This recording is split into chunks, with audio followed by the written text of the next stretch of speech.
내가 지역이 잡아먹니? 애 걱정되는 건 알겠는데, 그렇다고 돌봐주는 사람한테 그런 식으로 하는 건 아니지 않아? 애를 안지도 못하게 하고 말이야. 지난번에도 네 시아버지가 한번 안아보려고 했을 때도 못 안게 하더니. 왜 그러는 거야? 시부모가 애를 어떻게 하기라도 해? 그래. 애 봐주시는 거잖아. 아들도 며느리를 다그쳤습니다. 싫은 걸 어떡해. 왜 싫은데? 그러면 애를 어떻게 돌봐줘? 그냥 내 애기 만지는 게 싫다고. 뺏기는 기분도 들고. 뺏기긴 뭘 뺏긴다는 거야. 우리 앤데. 그러니까 내가 있을 때는 내가 안고 있으면 되잖아.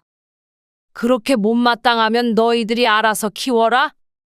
오늘 이야기 속 주인공은 65세 나은실 씨입니다. 그리고 그녀의 아들 며느리에 관한 이야기이죠. 나 씨는 아들을 사랑하는 만큼 하나밖에 없는 손주가 참 예뻤습니다. 눈에 넣어도 안 아프다는 말이 무슨 의미인지 손주가 생기니 알 것 같았습니다.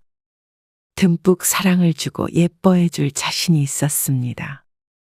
하지만 그게 나 씨의 의사만으로는 안 된다는 걸 깨달았습니다. 며느리는 나 씨 부부가 자신의 아이를 안거나 만지는 게 그리도 싫은 모양이었습니다. 나 씨에게만 그러는 것인지 아니면 친정 부모님도 못 만지게 하는 것인지는 모르겠지만 서운한 마음을 감출 길이 없었습니다. 아이를 안을라 치면 금방 데리고 가버리거나 손을 피하기까지 하는 며느리. 누가 보면 시부모가 손주를 잡아먹기라도 한다는 듯이 말이죠. 어처구니가 없었습니다. 그래놓고는 복직하면 아이를 봐달라는 아들 며느리. 나 씨는 손주가 소중하기도 했지만 그런 취급 당하면서까지 고생을 사서 하고 싶은 생각도 없었습니다. 나 씨 부부가 손주를 못 보는 서름이 더 클지, 부모 도움 못 받고 맞벌이하며 아이를 키워야 하는 고생이 클지는 누구도 몰랐습니다. 나 씨는 아들이 하나 있었습니다. 자식이 하나이지만 10 자식 부럽지 않다고 생각했습니다. 유일한 걱정이 있다면 30 넘어도 연애도 안 하고 결혼 생각도 없는 것 같다는 것이었습니다. 나 씨의 걱정이라기보다는 남편이 성화였습니다. 혹시나 아들이 노총각으로 늙을까 싶은 모양이었습니다. 50이 넘어도 혼자 사는 나 씨의 시동생처럼 말이죠. 요즘엔 40 넘어서 결혼하기도 해요. 40 넘어서 결혼하면 애는 언제 낳아? 다 그때쯤 낳고 사는 거지. 손주 보기도 전에 눈 감겠네. 나 씨는 그렇게 급하게 생각하지는 않았습니다. 요새는 다들 결혼을 늦게 하는 추세였고 혹시나 결혼을 안 한다고 하더라도 크게 반대할 생각은 없었습니다. 그건 아들의 자유라고 생각했죠. 그런데 나 씨 스스로도 모르게 은근히 바라왔던 것인지도 몰랐습니다. 36의 아들이 결혼한다고 했을 때 무척 기뻤으니 말이죠. 아들은 동갑내기와 만나서 결혼을 했습니다. 동창회에 갔다가 만난 중학교 동창이라고 했지만 나 씨는 들어본 적 없는 이름이었습니다. 어찌됐건 30 중반에 제 짝을 만나서 결혼을 한다고 하니 좋았습니다.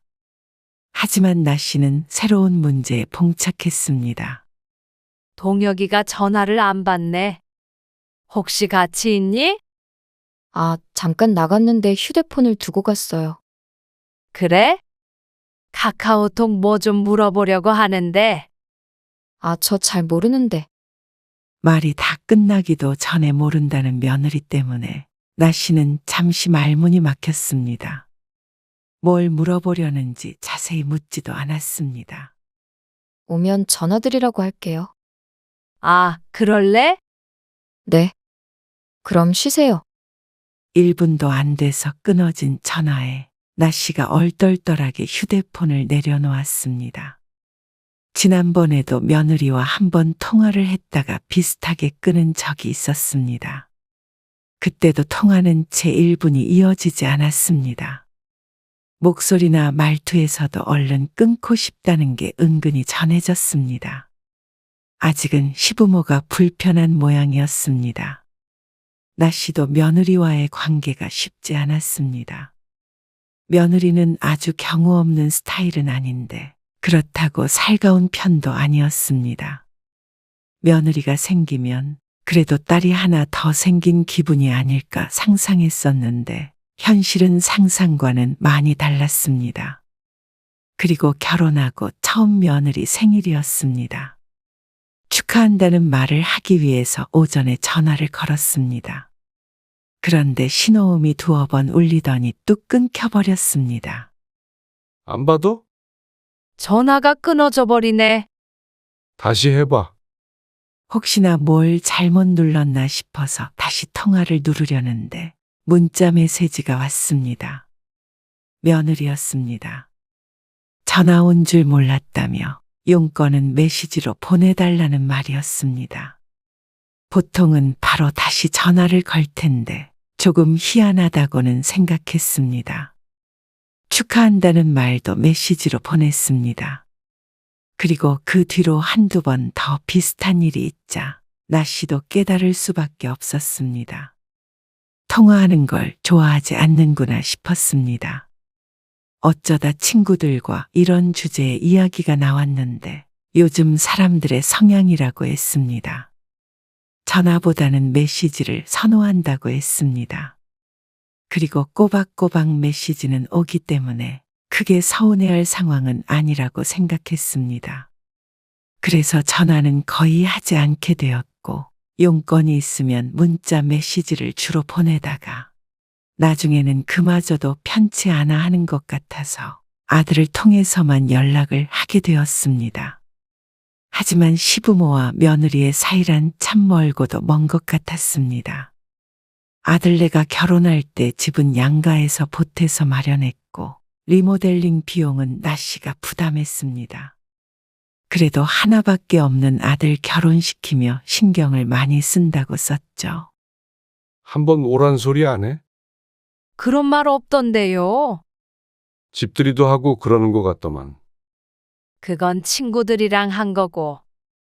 친구들 초대하기 전에 우리를 먼저 초대했어야 하는 거 아니야? 글쎄, 초대를 해줘야 가지. 당신이 한번 물어봐. 뭘 물어요? 오라고 안 하면 그냥 그런 줄 알면 되지. 아들이 결혼하고 3달이 지나도록 집 구경을 못 해봤다며 남편이 궁금해했습니다. 나 씨가 아들에게 전화를 하지 않자 직접 전화해서 물어본 모양이었습니다. 동혁이가 날짜 잡아보겠다고 하던데. 그래요? 아들네 집 구경해보나 싶었습니다. 그런데 남편의 말과는 다르게 아무리 기다려도 아들에게서는 소식이 없었습니다. 그러던 어느 날 아들과 통화를 하다가 집들이 얘기가 나왔습니다.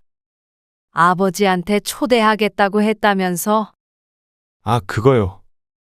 눈 빠지게 기다리고 계신데 전화라도 주지. 근데 그게 좀 말끝을 흐리던 아들이 어렵게 말을 꺼냈습니다. 은하가 조금 부담스러워해서요.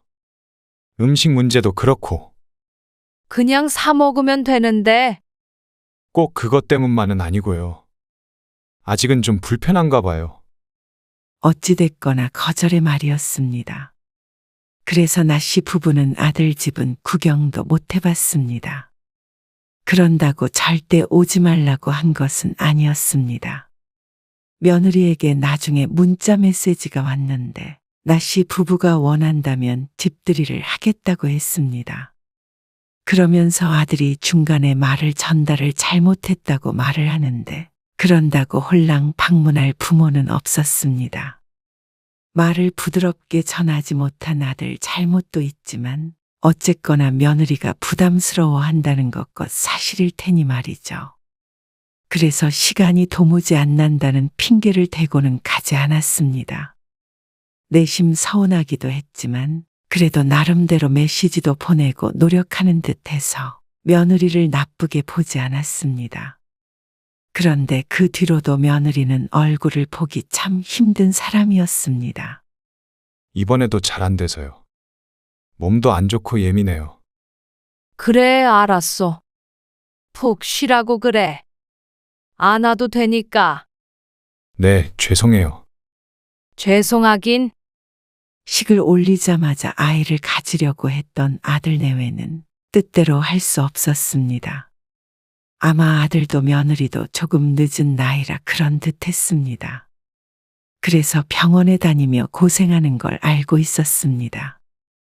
명절에 오지 못한다고 해도 나씨도 남편도 이해하자 싶었습니다. 나씨 부부도 유일한 손주를 기다렸습니다. 얼마 뒤 며느리가 아이를 가졌다는 소식을 들었을 때는 무척 기뻤죠. 그런데 예민하다던 며느리를 임신 후에는 더 코빼기도 보기가 힘들어졌습니다. 입덧한다고 못 오고, 배가 불러서 몸이 무겁다고 못 오고, 그러다 보니 거진 2년은 못 보고 지낸 것 같았습니다. 집이 30분 거리인데도 말이죠. 그러다 보니 나씨 부부도 며느리에 대한 기대는 내려놓았습니다. 그런 살가운 며느리는 아니라는 걸 인정해야만 했습니다. 하지만 반대로 며느리는 나씨 부부에게 바라는 것이 많은 듯 보였습니다. 산후조리원 비용은 엄마도 어느 정도 생각은 하고 있었어. 아, 그래요? 주위에서 물어보니까 그런 집도 있다고 하길래 말이야. 힘들게 가진 아이기에 그 정도는 남편과 상의를 한 바가 있었습니다. 하지만 며느리가 선물로 유모차도 가지고 싶고 축하의 의미로 용돈도 바란다고 했습니다. 전부 아들이 한 말이었습니다. 근데 은하가 그렇게 말했어? 다들 그런다고. 주변 친구들이요. 조금 당황스러운 기분이었습니다. 시부모로서 나씨도 좋은 마음으로 선물을 하려고 했는데 그 정도까지는 생각을 안 하고 있었습니다.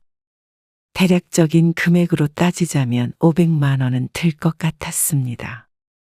남의 애를 낳아주는 것도 아니고 자신의 아이를 낳으며 너무나 바라는 게 많은 듯 했습니다. 시부모라면 응당 그래야 하는 것인지 몰랐습니다. 엄마 아빠는 200만 원 줄 생각이었거든. 그걸로 조리원 비용을 내든지 아니면 용돈으로 쓰거나 유모차를 사거나 해. 거기까지가 부모로서 나씨의 선이었습니다. 임신한 며느리를 서운하게 할 생각도 없었지만 그렇다고 남들이 한다고 나씨 부부도 무작정 퍼줄 수는 없었습니다. 200만 원도 나씨에게는 생각지도 못했던 지출이었습니다. 그런데 주변에서도 많이들 그렇게 한다고 하니 나름 고심해서 정한 것이었죠. 그래서 며느리가 출산했을 때 200만 원을 보내줬고 축하 메시지도 보냈습니다. 그러자 또 며느리는 잘 쓰겠다고 받았죠.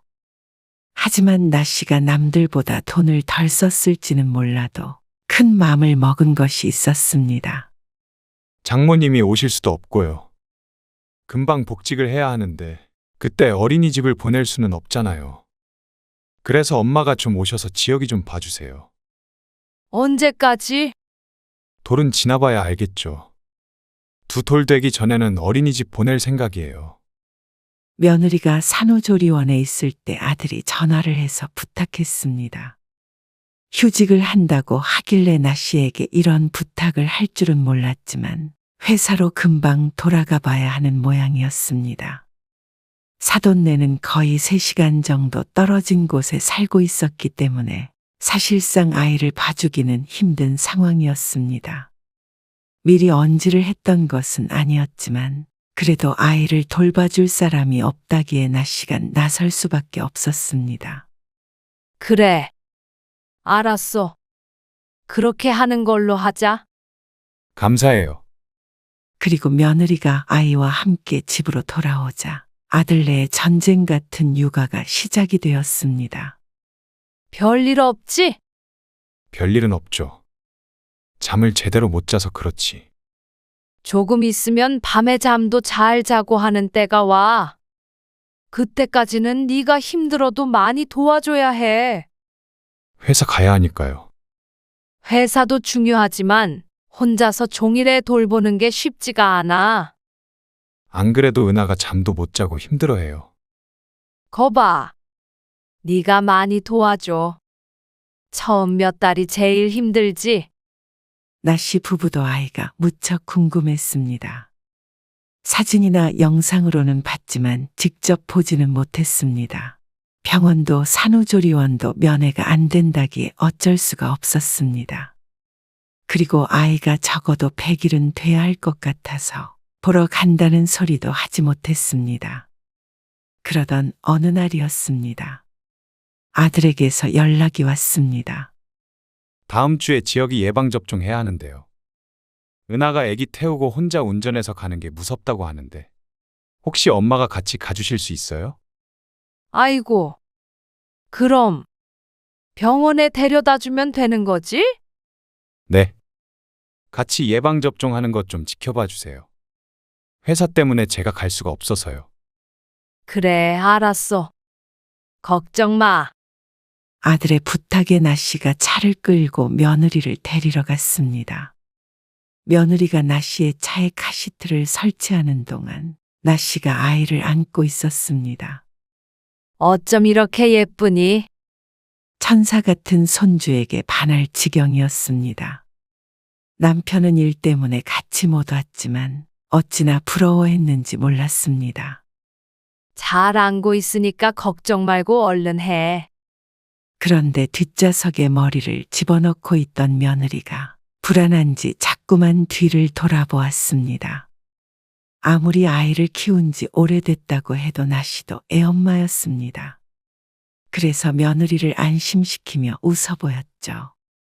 병원에 도착해서는 계속 며느리가 아이를 안고 있었습니다. 다들 어깨에 띠를 둘러서 아이를 안던데 손주가 너무 작아서 그런지 며느리는 팔로만 아이를 안고 있었습니다. 팔 아픈데 이리 줘. 내가 좀 안고 있을게. 아니에요. 팔 안 아파요. 대기하는 시간이 길어서인지 며느리가 아이를 자꾸 축혀 안았습니다. 팔에 힘이 빠질 만도 했습니다. 차에서 내려서도 나씨가 안아들려고 하자 며느리가 만류했습니다. 그런데 애 낳은 지 얼마 안 되어 이렇게 힘을 써서 되나 싶었습니다. 지금은 안 아파도 지역이 내가 안을게. 나중에 팔 쑤셔. 그래서 며느리에게서 아이를 넘겨받았습니다. 크게 낳아서 그런지 2달밖에 안 됐는데도 묵직했죠. 나씨는 잠든 아이를 내려다보았습니다. 아들의 얼굴도 보이는 것 같았고 며느리의 얼굴도 있었습니다. 간호사가 아이의 이름을 부르자마자 며느리가 나씨의 품에서 아이를 데리고 갔습니다. 그리고 집에 다시 데려다 줄 때까지 며느리는 한 번도 나씨에게 아이를 안게 하지 않았습니다. 그리고 한 달쯤 있다가 아들이 나씨 부부를 초대했습니다. 100일이 지나 아기를 보러 오라면서 말이죠. 남편이 가장 신났습니다. 그래서 약속 시간보다 1시간이나 일찍 가려는 걸 나씨가 겨우 말려야 했습니다. 아이고, 우리 지역이 누구 닮았나 할아버지가 한번 봐줘야겠다. 잔뜩 들뜬 목소리로 남편이 말했습니다. 그러면서 며느리가 안고 있던 아이를 향해서 팔을 벌리며 다가갔습니다. 아이를 만지려는 찰나에 며느리가 몸을 뒤로 휙 빼버리며 손을 피했습니다. 남편의 팔이 허공을 갈랐습니다. 그리고 잠시 어색한 침묵이 흘렀죠. 손 씻었어. 남편이 웃으며 말을 했고 옆에 있던 아들이 말을 했습니다. 애가 자고 있어서요. 아, 그래? 조심히 안아볼게. 그런데 며느리는 아이를 품에서 내려놓을 생각을 하지 않았습니다. 그러면 애가 깨서 스트레스를 받더라고요. 남편은 그 말에 슬그머니 팔을 내리며 그러냐고 대꾸를 했습니다. 머쓱해하는 게 한눈에 보였습니다. 그리고 아이가 깨어나 칭얼거리자 남편이 기다렸다는 듯이 한번 안아보자고 했습니다. 하지만 역시나 며느리가 슬그머니 팔을 피해버리는 모습을 보고는 착각이 아니구나 싶었습니다. 남편이 아이를 안는 게 탐탁지 않은 모양이었습니다. 아들은 옆에서 안절부절 못하고 있긴 하지만 그런 며느리를 말릴 생각도 안 하고 있었습니다. 그 뒤로는 남편이 아이를 안아보자는 말도 하지 않았습니다. 그리고 20분 정도 더 앉아 있다가 이만 일어나자며 몸을 일으켰습니다. 식사 안 하고 가세요? 애 때문에 정신도 없는데 이만 갈게. 아, 드시고 가시는 줄 알고요. 아니야. 아버지 피곤하신가 보다. 갈 테니까 너희끼리 맛있는 거 먹어. 네, 조심히 가세요. 지역이 사진 많이 보내드릴게요. 아들이 나가는 낮시 부부를 쫓아오며 자꾸 말을 걸었습니다. 자신이 생각하기에도 상황이 민망한가 싶었습니다. 알았어. 이만 갈게. 돌아오는 나씨와 남편의 표정은 그리 좋지 못했습니다. 손주를 동물원에 동물 보듯이 구경하고 돌아온 기분이었습니다. 늦게 그리고 어렵게 얻은 아이라 너무 소중한 것은 알겠지만 아무리 그래도 시부모에게 이럴 수가 있나 싶었습니다. 그렇게 예뻤던 손주였지만 어쩐지 이제는 조금 조심스러운 기분이 되었습니다. 그러다가 며느리가 복직을 하게 되었고 나씨가 아들네 집에 출퇴근을 하며 손주를 봐주게 되었습니다. 과연 품 안에서 자식을 떼놓을 수 있을까 싶었지만 그래도 직장에 나가야 하니 어쩔 수 없는 모양이었습니다. 저 다녀올게요. 그래. 어서 다녀와. 지혁이한테 무슨 일 있으면 바로 전화 주세요. 그래. 알았다니까. 며느리가 아이에게서 눈을 떼지 못했습니다. 집을 나서는 데까지도 한참이 걸렸습니다. 아이 상태를 보고 나씨에게 당부를 전하고 하느라 발길이 떨어지지 않는 듯 했습니다.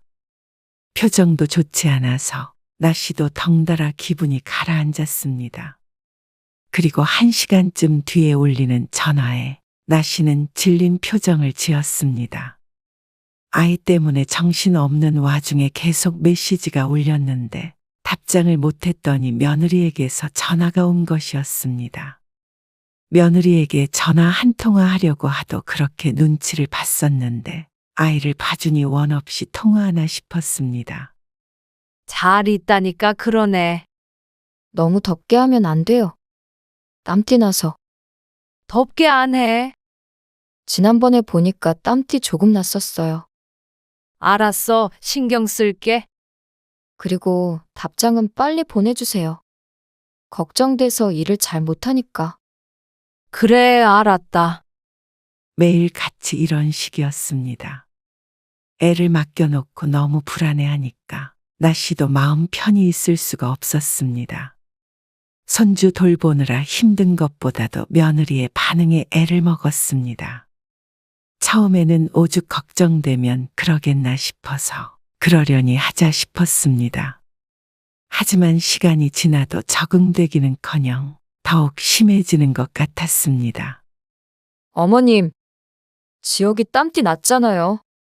아이를 봐준 지 한 달쯤 되었을 때 퇴근한 며느리가 나씨에게 불만스럽게 말했습니다. 탓하는 기색이 가득해서 나씨도 당황스러웠습니다. 내가 봤을 땐 없었는데. 보일러가 너무 샜나? 어디 한번 봐봐. 나씨가 놀라서 아이를 안아들려고 팔을 뻗었습니다. 어디에 땀띠가 났는지 확인하고자 한 것이었지만 며느리가 한 발짝 물러나면서 나씨의 손이 갈 길을 잃었습니다. 남편도 겪었던 일을 나씨는 처음 겪어보았습니다. 너무나도 황당했습니다. 나씨가 아이에게 해되는 일을 할 리가 없는데 꼭 불안당에게서 아이를 지켜내는 듯한 모습이었습니다. 아니, 땀띠 났다며? 그래서 어디가 그런가 보려는 거야. 그런데도 며느리는 아이를 주지 않았습니다.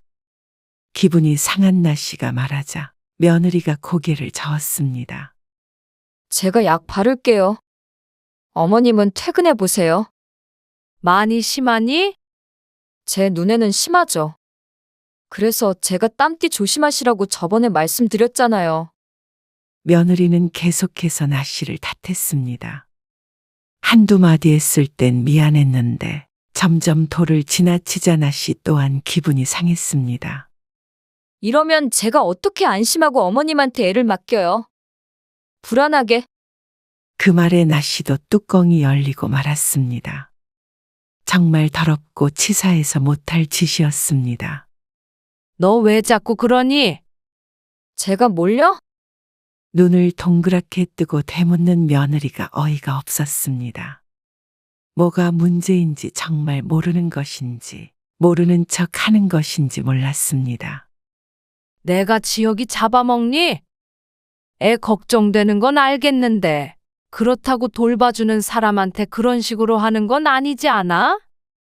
땀띠 좀 보자고 하니까 앉지도 못하게 하고 말이야. 내일 보시면 되잖아요. 지난번에도 네 시아버지가 한번 안아보려고 했을 때도 못한 게 하더니 왜 그러는 거야?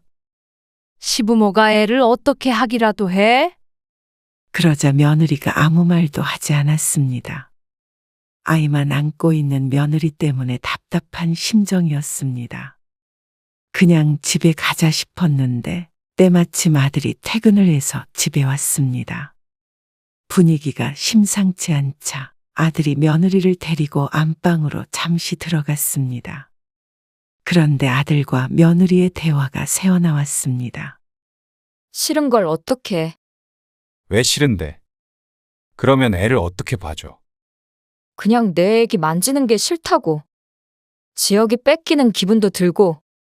뺏기긴 뭘 뺏긴다는 거야. 우리 앤데. 그러니까 내가 있을 때는 내가 안고 있으면 되잖아. 아들의 한숨 소리가 들려왔습니다. 나씨는 너무 어이가 없어서 헛웃음이 나왔습니다. 아이를 두고 경쟁을 하는 사이도 아니고 뭘 뺏고 뺏긴다는 것인지 몰랐습니다.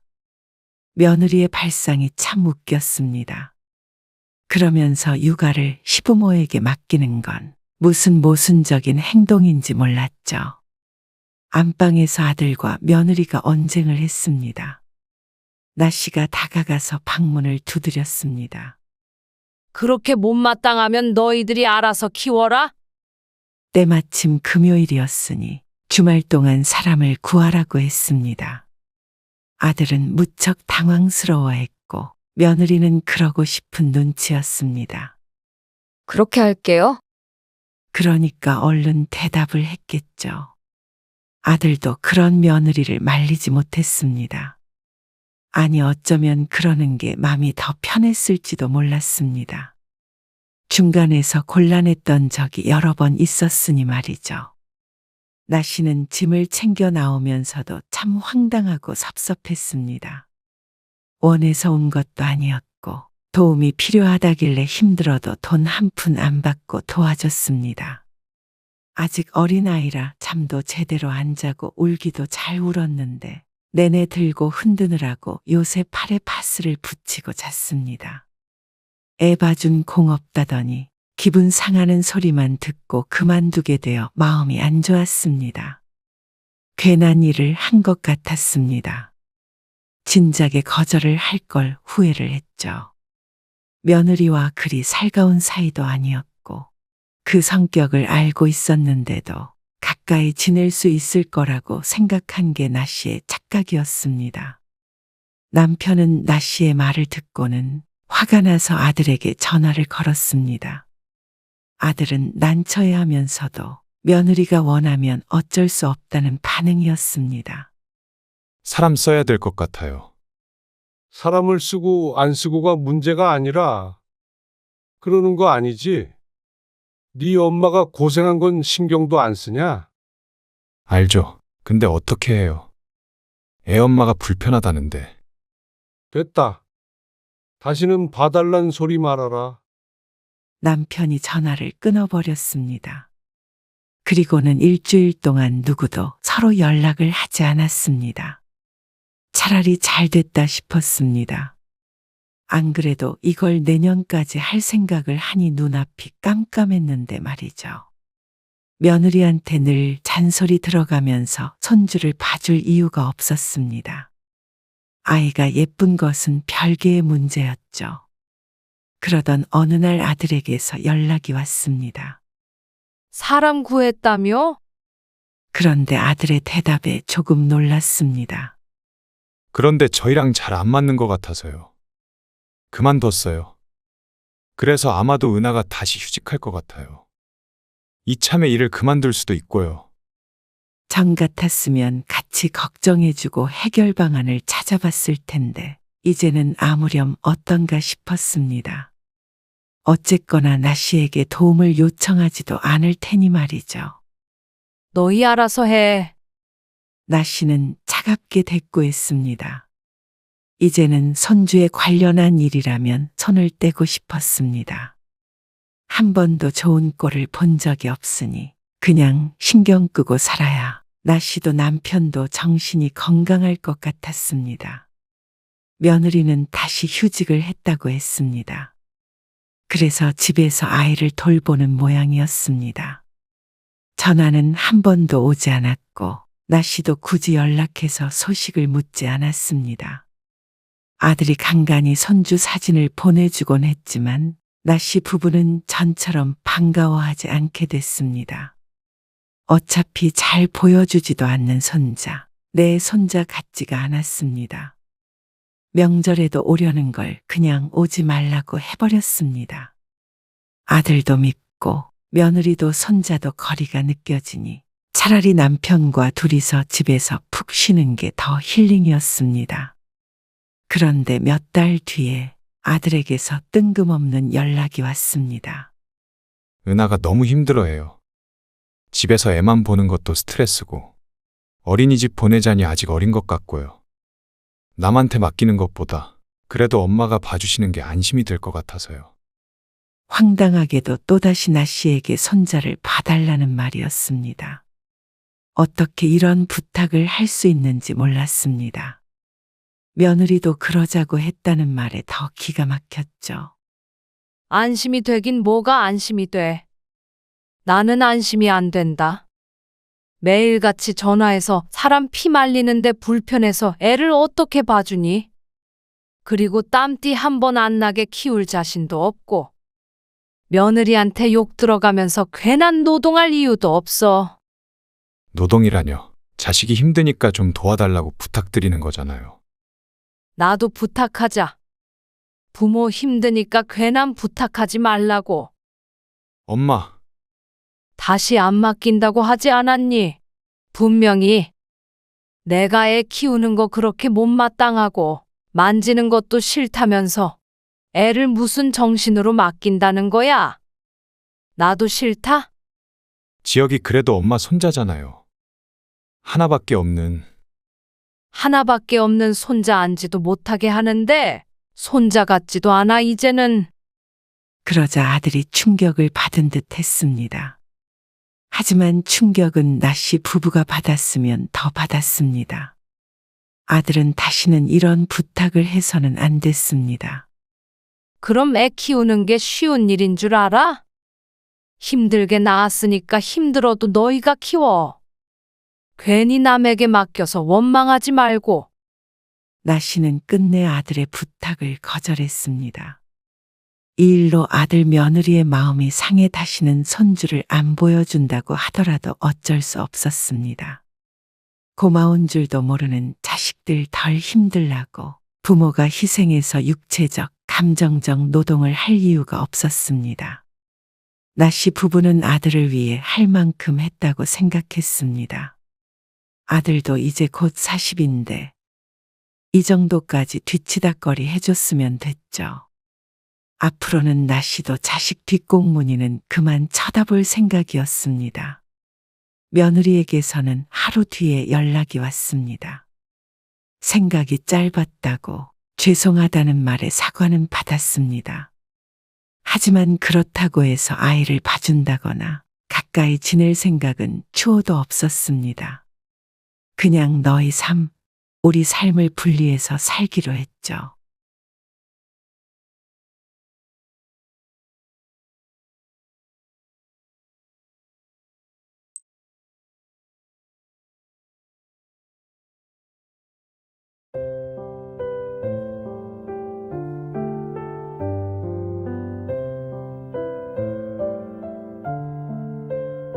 그래도 아버지도 요양원에 가고 싶지는 않으시겠죠?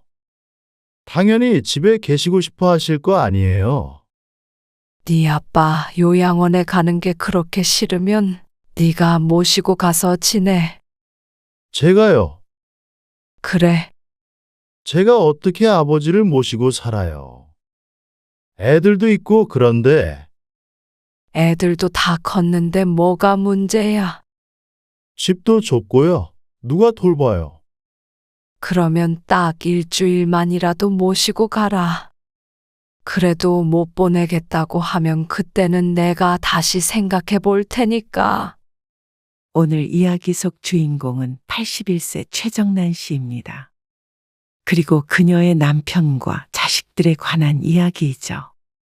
80이 넘으니 내 한 몸 챙기는 것조차 힘든 일이 되었습니다.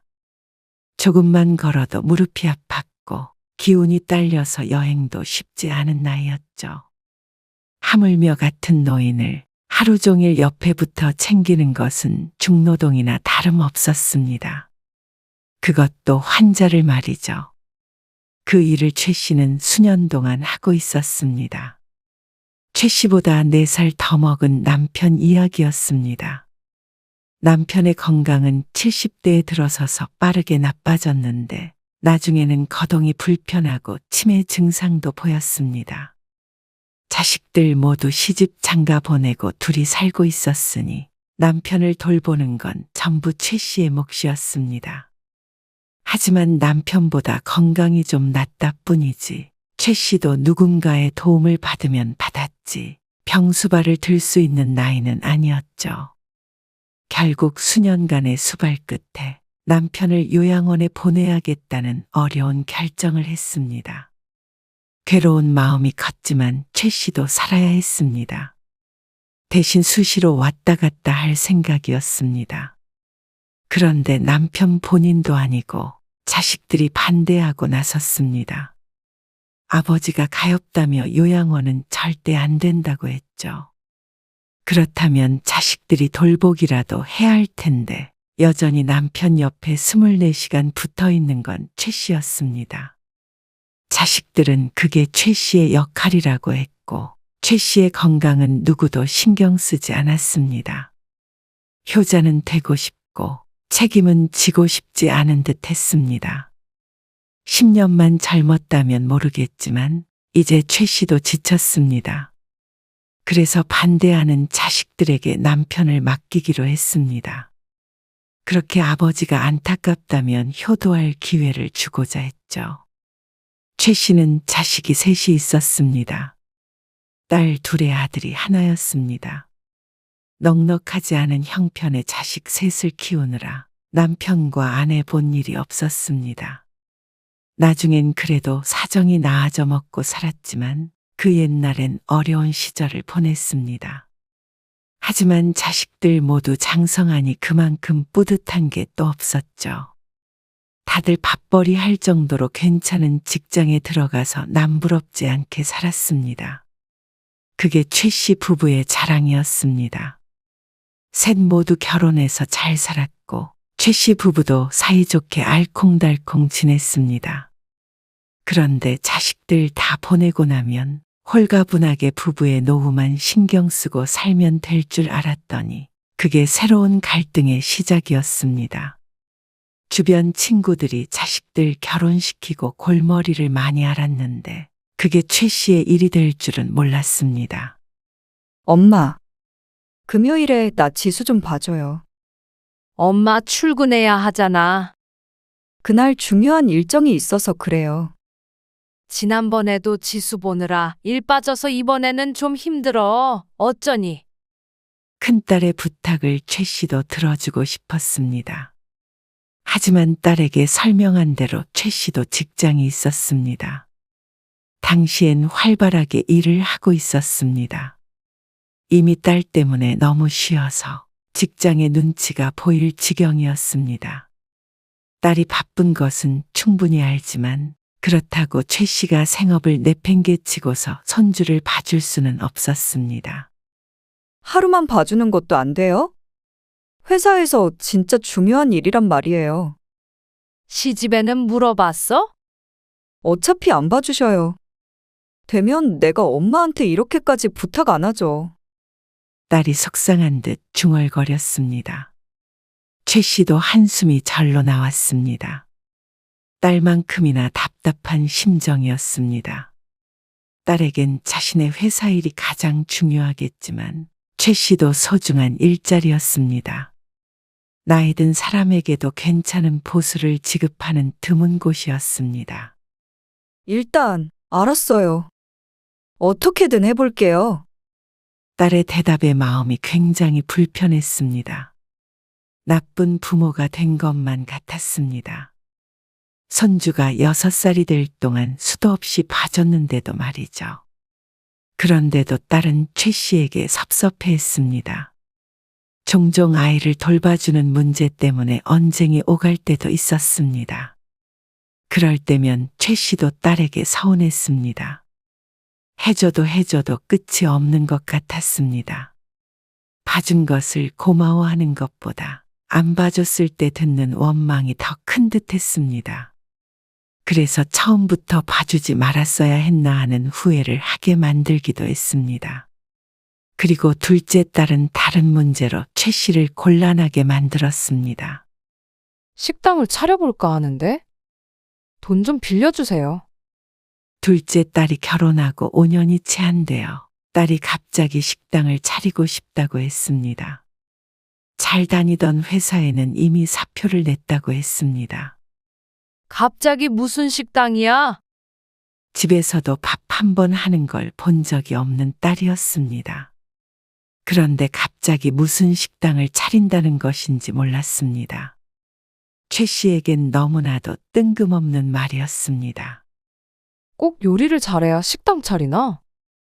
요즘은 그런 시대는 지났지. 회사는 어떻게 하고? 이미 그만뒀어요. 이걸로 성공할 자신 있어요. 박서방도 응원해주고 있고. 응원은 최 씨도 충분히 해줄 수 있었습니다. 하지만 딸이 최 씨 부부에게 바라는 것은 응원만이 아니었으니 문제였습니다. 얼마를 보태주라는 거야? 당시에 남편이 물었습니다. 최 씨가 말려도 소용없었습니다. 남편은 언제나 본인보다 자식들이 우선인 사람이었으니 말이죠. 아버지의 물음에 따라 입에서 나온 금액은 8천만 원이었습니다. 지금도 그렇고 당시에도 무척 큰 돈이었습니다. 노후의 자식들에게 손 벌리지 않기 위해 아등바등 일하고 있는데 혹시나 돌려받지 못하게 되면 최 씨 부부도 사정이 안 좋아질 것이었습니다. 이미 자식들 결혼시키며 해줄 만큼 해줬다고 생각했습니다. 자식들 성에 찼는지는 몰라도 말이죠. 잘 되면 이자는 톡톡히 쳐서 드릴게요. 이자가 중요한 게 아니라 너희 잘 사는 게 중요하지. 감사해요. 아버지, 그날 최 씨는 남편과 다투었습니다.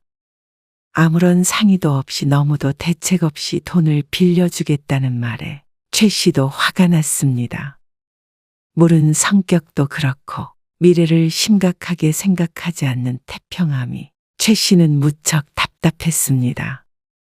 자식들의 삶도 중요하지만 최 씨에겐 최 씨 부부의 인생도 중요했습니다. 그래도 자식이 도와달라는데 부모가 어떻게 외면을 해?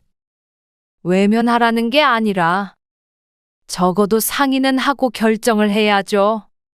그리고 둘째면 8천만 원을 주면 다른 애들은요? 아, 빌려주자는 거잖아. 돌려받는 건데 다른 애들이 무슨 상관이야. 그래도 사람 마음이 그게 아니죠. 부모가 자식을 그렇게 몰라. 내 자식도 사람이에요. 그리고 식당이 잘 안 되면 무슨 수로 8천만 원을 돌려달라고 해요? 잘 되겠지. 그리고 잘 안 돼도 빌린 건 갚겠지. 왜 그렇게 부정적으로만 생각해?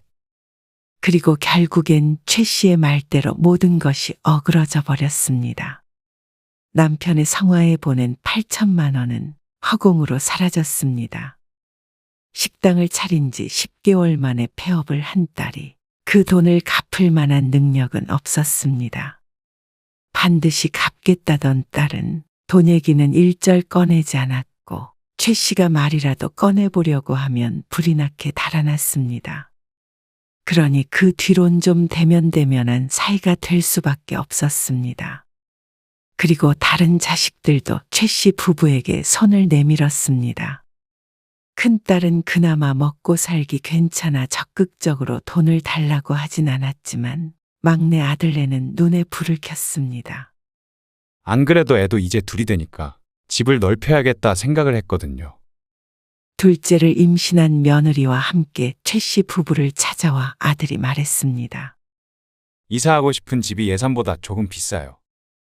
그러더니 아들이 최 씨의 눈치를 힐끔 보고는 남편을 향해 말했습니다. 8천만 원 좀 보태주실 수 있나 해서요. 금액이 참 친숙했습니다. 작은 딸과 불화의 불씨를 만든 금액이었습니다. 그 돈을 아직도 못 받고 있다는 것을 아들도 알고 있기에 정확히 8천만 원을 요구했습니다. 명분이 있다는 듯이 말이죠. 아들은 빌려달라는 말도 하지 않고 보태달라고 했습니다. 그 정도 여력이 어디 있겠어. 최 씨 부부도 돈을 쌓아두고 사는 게 아닌 이상 자식들에게 수천만 원씩 턱하고 내주기는 힘들었습니다. 그리고 그렇게 퍼주다가는 길거리에 나앉게 생길 듯 했습니다. 만약 아들까지 주면 아마 큰딸도 가만히 있지 않을 테니 말이죠. 하지만 아들은 기다렸다는 듯이 누나 얘길 꺼냈습니다. 작은 누나한테는 해주셨잖아요. 그건 빌려준 거야. 갚기로 했고. 무슨 수로 갚아요? 보증금도 까먹고 나온 사람이. 그래서 매형이랑 사이도 안 좋은 것 같던데. 차차 정리되면 네 누나도 갚겠지. 그럼 저도 갚을 테니까 빌려주세요. 아들의 말에 말문이 잠시 막혔습니다. 이럴 것 같긴 했지만 정말로 찾아와서 돈을 달라고 할 줄은 몰랐습니다. 둘이면 1억 6천이었습니다.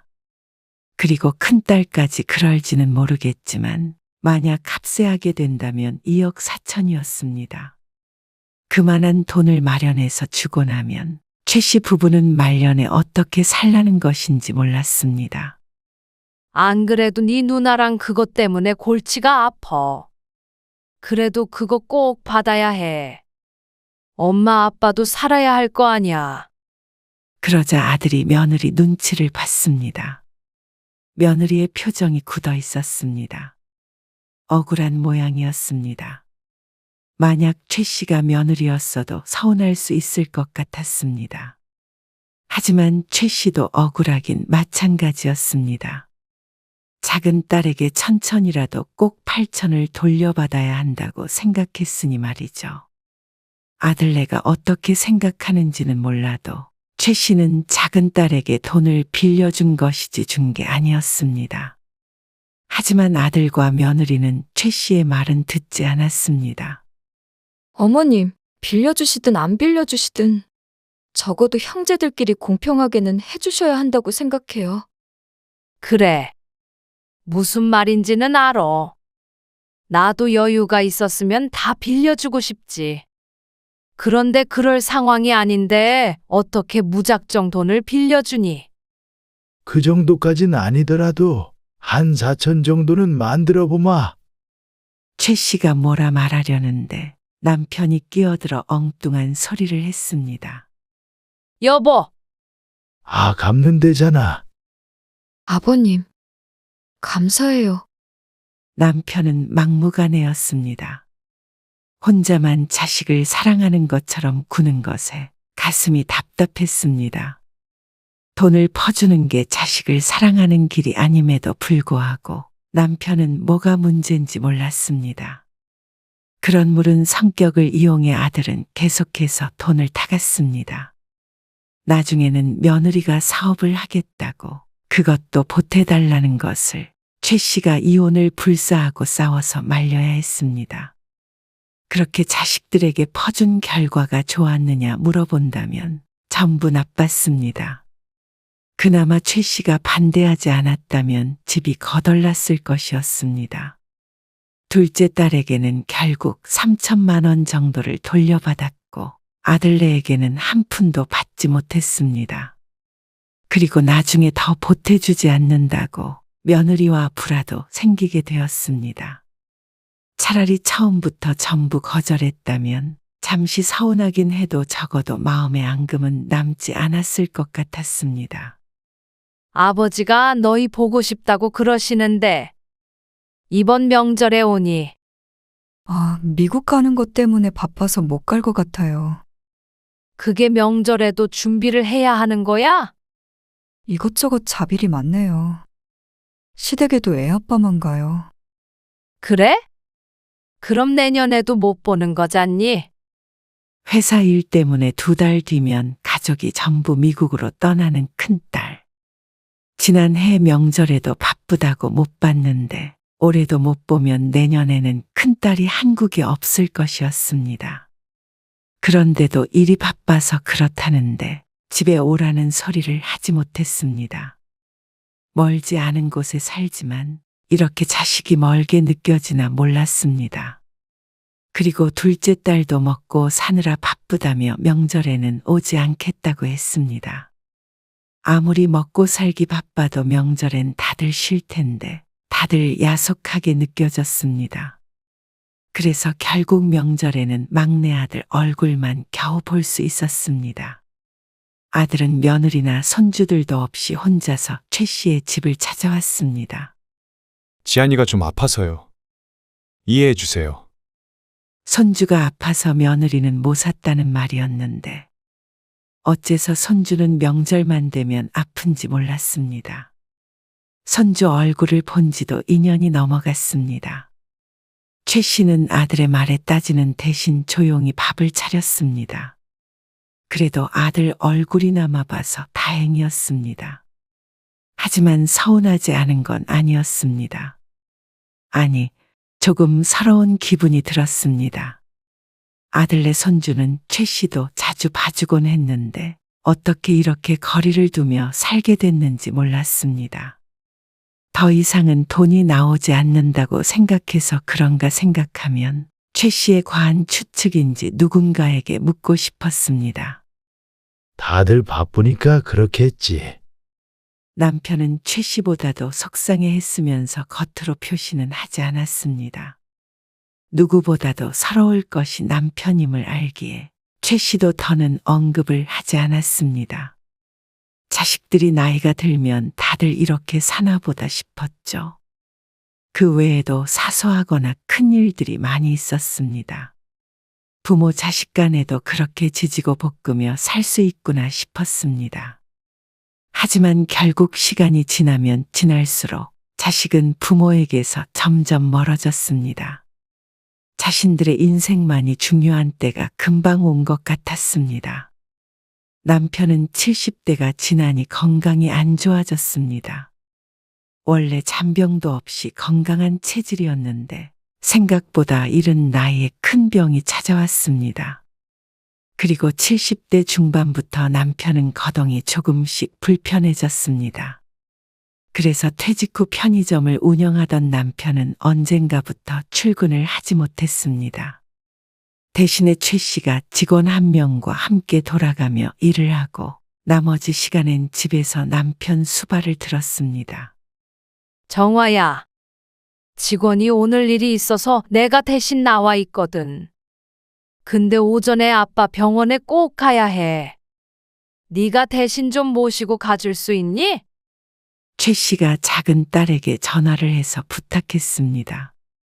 그러자 딸은 고민해보는 신용도 하지 않고 말했습니다. 예약 날짜를 옮기세요. 아빠 부축하는 거 힘들어. 그냥 옆에서 팔만 잡아드리면 돼. 진료 금방 끝나고. 정은이한테 한번 전화해 보시던지요. 아들에게 물어보라며 작은 딸이 짜증을 냈습니다. 계획이 어그러져 초조하던 차에 딸에게 짜증 어린 말을 들으니 기분이 좋지 않았습니다. 딸의 말대로 최 씨는 아들에게 부탁을 하기로 했습니다. 그런데 아들도 긍정적인 대답을 주지 않았습니다.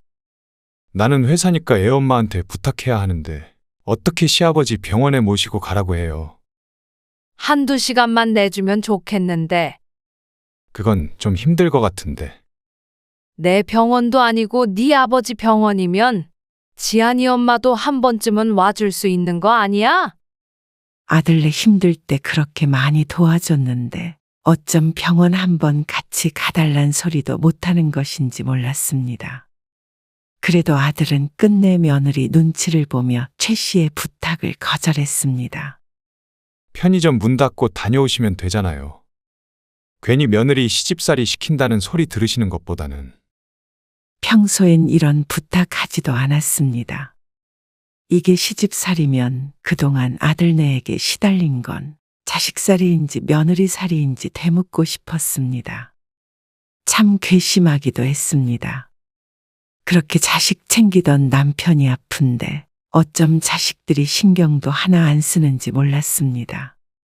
병수발을 들어달라는 것도 아니고 조금 도와달란 말에도 누구 하나 들어주는 사람이 없었습니다. 큰딸은 미국에 나가서 산지 오래였고 한국으로 들어올 생각이 없어 보였습니다. 기댈 자식이 하나도 없었습니다. 최 씨는 나이 드는 동안 자식이란 얼마나 이기적인가를 깨닫게 되었습니다. 남편은 다들 바쁘니 부모가 이해해야 한다고 하지만 최 씨는 그 말에는 어느 정도 모순이 있다고 생각했습니다. 아무리 바빠도 할 건 다 하고 여행 갈 건 다 가는 자식들이 부모를 위해 1년에 하루 이틀이 아까운 듯 했습니다. 그래 놓고는 자신들이 어려울 땐 부모를 찾는 것에 이제는 지쳤습니다. 부모는 퍼주기만 하고 원망만 듣는 존재라는 것이 슬펐습니다. 최 씨는 남편이 안쓰러웠습니다. 자식에게 그렇게 해주지 못해 안달이었는데 말년에 이렇게 외면을 받는 게 참 불쌍했습니다. 남편이 미운 적도 있었지만 그래도 내 남편이라 최 씨는 몸이 부서져라 일하며 남편을 보살폈습니다. 그 뒤로도 아픈 아버지를 걱정하는 자식은 없었습니다. 그래서 최 씨도 이제는 자식 걱정일랑 말고 우리 둘이 잘 살자 생각했습니다. 그러다가 남편은 거동이 점점 더 힘들어졌습니다. 80이 넘어가자 기력이 없어져서 혼자서는 외출을 하지 못했고 집에서도 부축이 필요했습니다. 그래서 편의점도 몇 해 전에 접어야 했습니다. 힘들어도 집에서 벽 잡고 조금이라도 걸어요.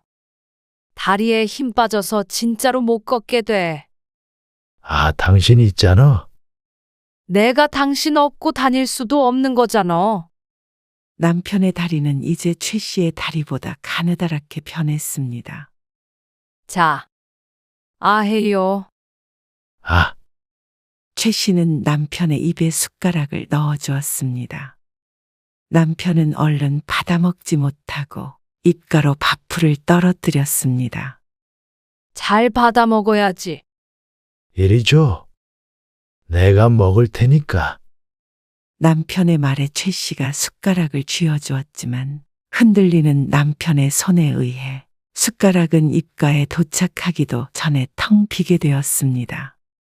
남편은 혼자서 밥을 먹는 것조차 힘들었습니다. 근데 내가 밥을 아까 먹었나? 2시간 전에 먹었잖아요. 숟가락에 있던 거 다 흘린 거 기억 안 나요? 그리고 치매 증상도 조금씩 보였죠. 최 씨는 웃으며 남편에게 대꾸했지만 남몰래 눈시울을 붉혔습니다. 남편이 병들어가는 것도 슬펐고 최 씨 또한 곧 골병이 날 것 같았습니다. 거진 10년에 가까운 세월 동안 남편 옆에 붙어서 병수발을 들으니 같이 나이 먹은 최 씨도 멀쩡할 리가 없었습니다. 나 병원에 다녀올 테니까 얌전히 있어야 해요. 내가 그럼 얌전히 있지 어딜 돌아다니겠어? 불안한 몸 상태로 자꾸만 돌아다니려고 해서 사고친 이력이 몇 번 있기에 남편을 믿기가 힘들었습니다. 아니나 다를까. 무릎이 아파서 주사를 맞고 오는 사이에 남편은 베란다에 누워 있었습니다. 여보, 다행히 크게 다친 곳은 없었지만 최 씨의 가슴을 철렁하게 하기엔 충분했습니다. 남편은 점점 더 최 씨를 애먹였습니다. 몸만 불편해도 충분히 힘들게 하는데 치매 증상이 사람을 잡았습니다. 이리 내. 내가 요리해 준다고 하잖아. 무슨 요리를 한다고 그래요? 지난번에 불 날 뻔한 거 기억 안 나요? 불을 내가 왜 내? 당신이 나 밥도 못 해먹게 해서 굶겨 죽이려는구나. 왕년에 요리를 잘했던 남편은 가끔 부엌으로 부축해달라고 하고는 가스 불을 켰습니다. 최 씨가 한눈을 파는 사이에 화상을 입은 적도 있었습니다. 그리고 화장실에서도 배변 처리가 제대로 되지 않을 때도 종종 있었죠. 최 씨가 전문 간병인이 아니기 때문에 힘들기도 했고, 그게 아니더라도 최 씨가 누군가를 간병할 수 있을 만한 나이가 아니었습니다. 누구는 이 나이에 자식들의 병수발을 받기도 하니 말이죠. 그런 생활이 반복되다 보니 최 씨의 몸도 마음도 병이 들어가는 듯했습니다. 등어리엔 늘 파스를 붙이고 살았고 자다가 문득 눈물을 흘릴 때도 있었습니다. 아는 사람은 최 씨가 우울증에 걸린 것 같다고 했습니다. 최 씨도 그 말에 동의했습니다. 악화되는 남편의 병세에 최 씨의 삶이 나날이 팍팍해져 갔습니다.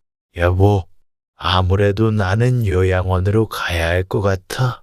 어느 날 모처럼 멀쩡한 남편이 최 씨에게 말했습니다. 한 1년 전부터 최 씨가 늘 해오던 생각이었습니다. 하지만 남편에게 쉽게 꺼낼 수 없는 말이기도 했습니다. 무슨 요양원이에요? 10년이면 당신도 할 만큼 했잖아. 남편이 처음 아프기 시작한 때로부터 거진 10년이 흘렀습니다. 그동안 말 못한 고생들이 떠올랐습니다. 최근 몇 년은 24시간 동안 누군가가 옆에 있어야 생활이 가능한 지경에 이르렀습니다. 내가 아까 밥을 먹었냐고 묻던 남편이 너무나도 멀쩡한 얼굴로 하는 말에 최 씨는 얼른 대답하지 못했습니다. 그리고 다음날 남편은 언제 그런 말을 했냐는 듯이 잊었습니다. 하지만 최 씨는 그게 남편에게도 최 씨에게도 최선일 거라고 생각했습니다. 이제는 최 씨도 힘에 부쳤습니다. 남편을 감당하며 80대를 보낼 자신이 없었습니다. 그래서 얼마 뒤 남편에게 물었습니다. 요양원, 그런 곳에 나를 보낸다고? 죽으러 가라는 말이야? 남편은 가기 싫다고 했습니다. 그 말을 듣자 또다시 최 씨의 마음이 오락가락했습니다.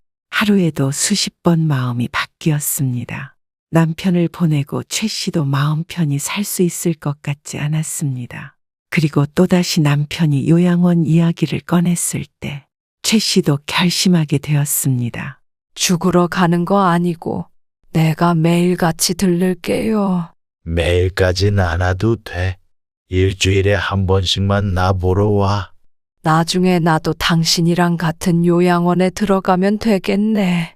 그리고 이튿날 최 씨가 작은 딸에게 전화를 했습니다. 정화야, 아무래도 네 아빠 요양원에 모셔야겠다. 그러자 딸이 무척 놀란 듯한 반응을 보였습니다. 요양원? 갑자기 무슨 요양원이에요? 상상도 못했다는 듯한 말투였습니다. 네 아빠 옆에 누가 계속 있어야 하는데 엄마도 힘에 부쳐서 이제는 못하겠다. 아니, 보호사나 그런 사람 부르면 되잖아요. 몇 시간씩 도움은 받겠지만 24시간은 힘들었습니다. 그렇게 되면 비용도 만만치 않았습니다. 구하기도 쉽지 않다고 들었고 말이죠. 그런데 딸은 치를 떨며 싫어했습니다. 말이 돼요? 왜 아버지를 요양원에 모셔요? 그럼 어떡하냐? 엄마 있잖아요. 최 씨가 있는데 왜 아버지가 요양원에 가느냐며 화를 냈습니다. 치매가 있어도 사리분별도 하시잖아요. 아예 정신을 놓으신 거면 모르겠는데 이건 아니죠. 그러다가 내가 먼저 죽게 생겼어. 차라리 치매만 있었다면 좀 덜했을까 싶었습니다. 최 씨보다 덩치가 큰 남편을 매번 부축하는 것도 힘들었습니다. 삼시세끼 밥을 떠먹여주는 것도 쉽게 할 수 있는 일이 아니었습니다. 하지만 그런 최 씨의 노고를 아는지 모르는지 딸은 최 씨를 아주 나쁜 아내인 듯 말했습니다. 아버지였다면 엄마 절대 요양원에 안 보냈을 거예요. 그러면서 울먹이기까지 하는 딸 때문에 최 씨는 할 말을 잃었습니다.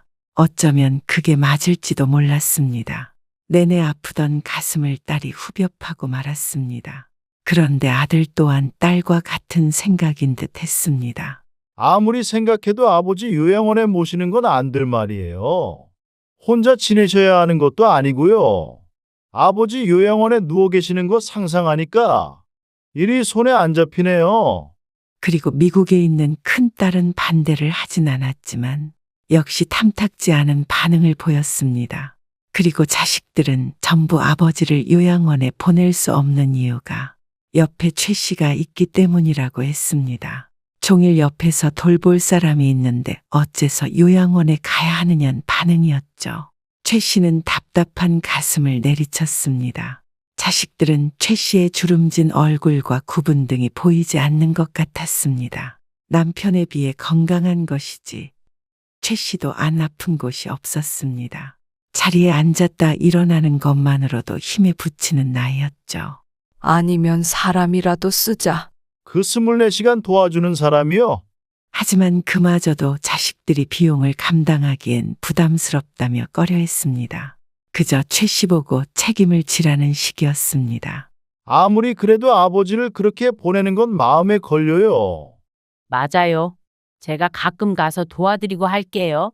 하지만 말처럼 제 아버지를 돌보겠다고 오는 자식은 없었습니다. 최 씨는 며칠을 눈물로 지새웠습니다. 내가 정말 나쁜 아내인가 싶어 괴로웠습니다. 그래서 요양원 얘기는 무한정 보류되었죠. 그러다 최 씨는 허리를 다치게 되었습니다.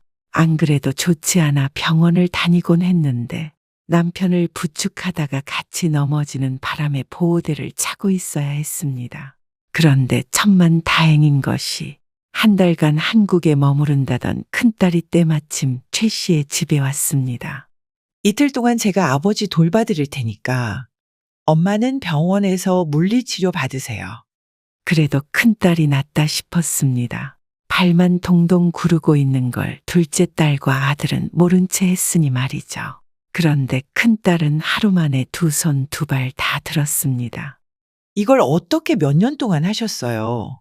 큰딸은 한숨을 쉬며 말했습니다. 그러더니 덧붙였습니다. 사실 아빠 요양원에 모시는 거 마음이 좀 그랬는데 이대로는 못 지낼 것 같아요. 큰딸이 한국에 머무는 동안 아버지 요양원을 알아보겠다고 했습니다. 그 말에 최 씨는 위안을 받았습니다. 그래도 내가 나쁜 아내라 남편을 요양원에 보내는 게 아니구나 싶었죠. 하지만 둘째 딸과 아들은 끝까지 반대를 했습니다. 그건 안 될 말이죠. 어머니 허리 다 나을 때까지 저희가 돌아가면서 도와드릴게요. 허리가 다 나아도 말이야. 병수발이 쉬운 건 줄 알아? 젊은 사람들도 힘들어. 그래도 아버지도 요양원에 가고 싶지는 않으시겠죠? 당연히 집에 계시고 싶어 하실 거 아니에요. 아들은 말이 통하지 않았습니다. 그래서 최 씨가 최후의 통첩을 했습니다. 네 아빠 요양원에 가는 게 그렇게 싫으면 네가 모시고 가서 지내. 제가요. 그래. 제가 어떻게 아버지를 모시고 살아요. 애들도 있고 그런데 애들도 다 컸는데 뭐가 문제야. 집도 좁고요. 또 누가 돌봐요. 그러면 딱 일주일만이라도 모시고 가라. 그래도 못 보내겠다고 하면 그때는 내가 다시 생각해 볼 테니까. 그러자 아들은 너무도 쉽게 고개를 끄덕였습니다. 까짓것 못할 거 없다고 생각하는 것 같았습니다. 최 씨는 그런 아들이 우스웠습니다. 아버지 건강할 때나 잘하지 싶었습니다. 젊었을 적엔 그렇게 속썩이고 나중엔 아픈 아버지 얼굴 보러 오는 발걸음조차 참 무거웠던 아들이었습니다. 뒤늦게 말로만 효자 노릇을 하려는 아들이 야속했습니다. 최 씨는 얼른 짐을 싸서 남편을 아들네에 보냈습니다. 남편도 군말 않고 아들을 따라 나섰습니다. 그 얌전한 모습을 보니 아들도 할만하겠다 싶었는지 자신만만한 표정이었습니다. 힘이 좋아 부축하는 손길도 단단했습니다. 그렇게 모처럼 최 씨는 남편에게서 벗어났습니다. 무언가 허망하기도 하고 서글프기도 했습니다. 나이 드는 것이 참 허무하구나 생각했습니다. 남편의 모습이 머지않은 자신의 모습일 것이 자명했습니다. 그때는 최 씨는 미련 없이 요양원으로 들어가자 생각했습니다.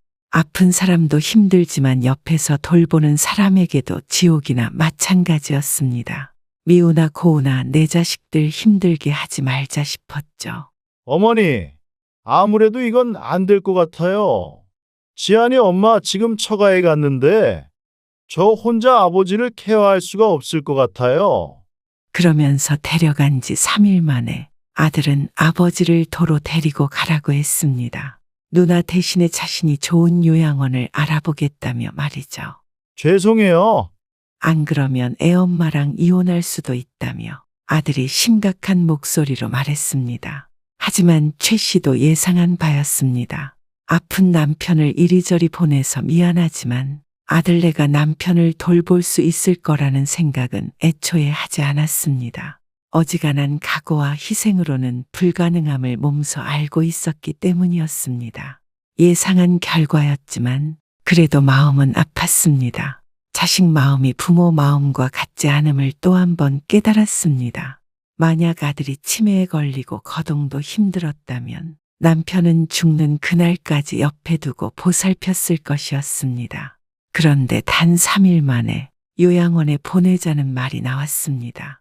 병수발 힘든 것이야 누구보다도 잘 알았기 때문에 아들을 탓할 생각은 없었지만 그렇게 결사반대하던 입장이 순식간에 뒤집히니 또 다른 상처가 되기도 했습니다. 둘째 딸은 그런 아들을 보고는 일주일도 모시고 가지 않고 백기를 들었습니다.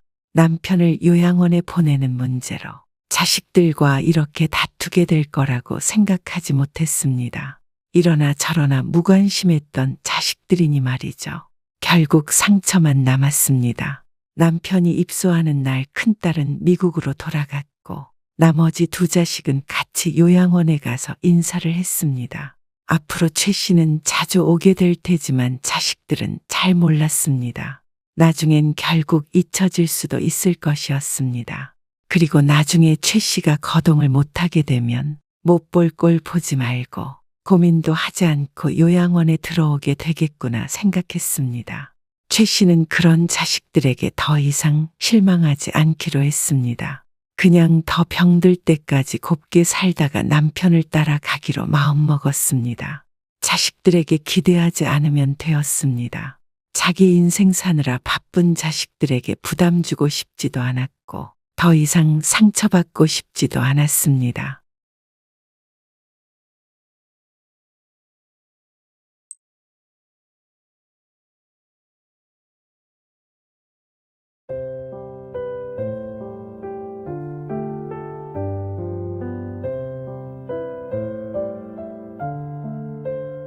이제는 밥 먹는 것도 보기 싫은 거야? 뭐? 누가 언제 그렇대? 당신 말이 그렇잖아. 그게 아니고 너무 답답해서 하는 말이지. 남들한테 물어봐. 남편이랑 하루 종일 집에 같이 있으면 기분이 어떤가? 어떤데? 말했잖아. 답답하다고. 내가 당신한테 뭘 해달라고 하는 것도 아닌데 뭐가 답답해? 그냥 방에 들어가서 책 읽고 하잖아. 그래도 당신 취미 하나도 없이 종일 집에 있는 게 얼마나 신경 쓰이는 줄 알아? 그럼 어떻게 하라는 거야? 눈앞에서 없어지라는 거야?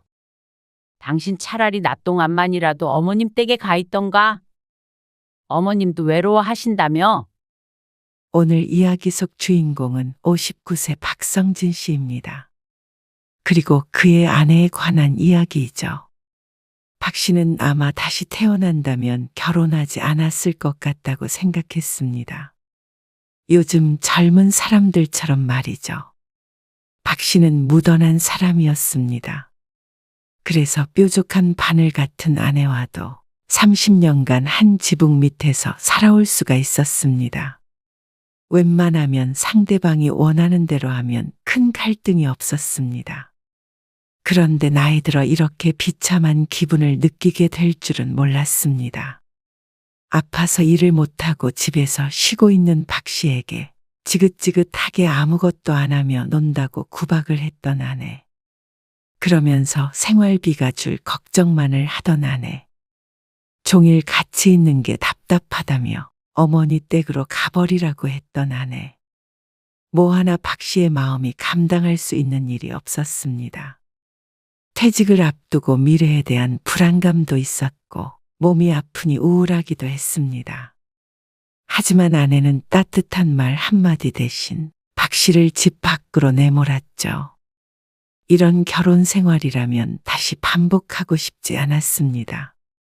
그리고 늦은 나이지만 앞으로의 삶도 바뀌어야 할 때가 왔다고 생각했죠. 박 씨는 30세의 아내를 만나 결혼을 했습니다. 그리고 슬아엔 아들이 하나 있습니다. 아내는 결혼 전에는 작은 회사를 다녔지만 결혼을 하면서 직장은 그만두었습니다.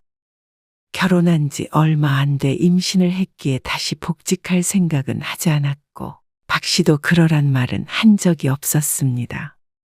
아내는 육아며 집안일이며 완벽하게 하려는 경향이 있었습니다. 그게 적성에 맞는다는 말도 했습니다. 박 씨의 아들은 공부를 잘했습니다. 그리고 그렇게 되기까진 아내의 노력도 어느 정도 있었습니다.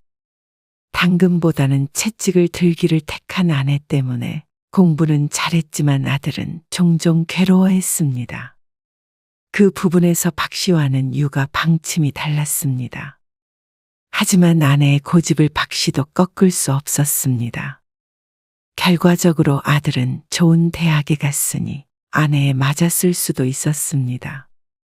하지만 아들은 대학에 입학해서 자취를 하겠다며 바로 나가서 살았습니다. 거리가 멀지 않은 대학이라 통학이 가능했는데도 불구하고 너무 강경했습니다. 엄마 등살에 못 살겠다는 아들을 박 씨라도 편을 들어야 했습니다. 그래서 한동안 내내 아내에게 잔소리를 들어야 했죠.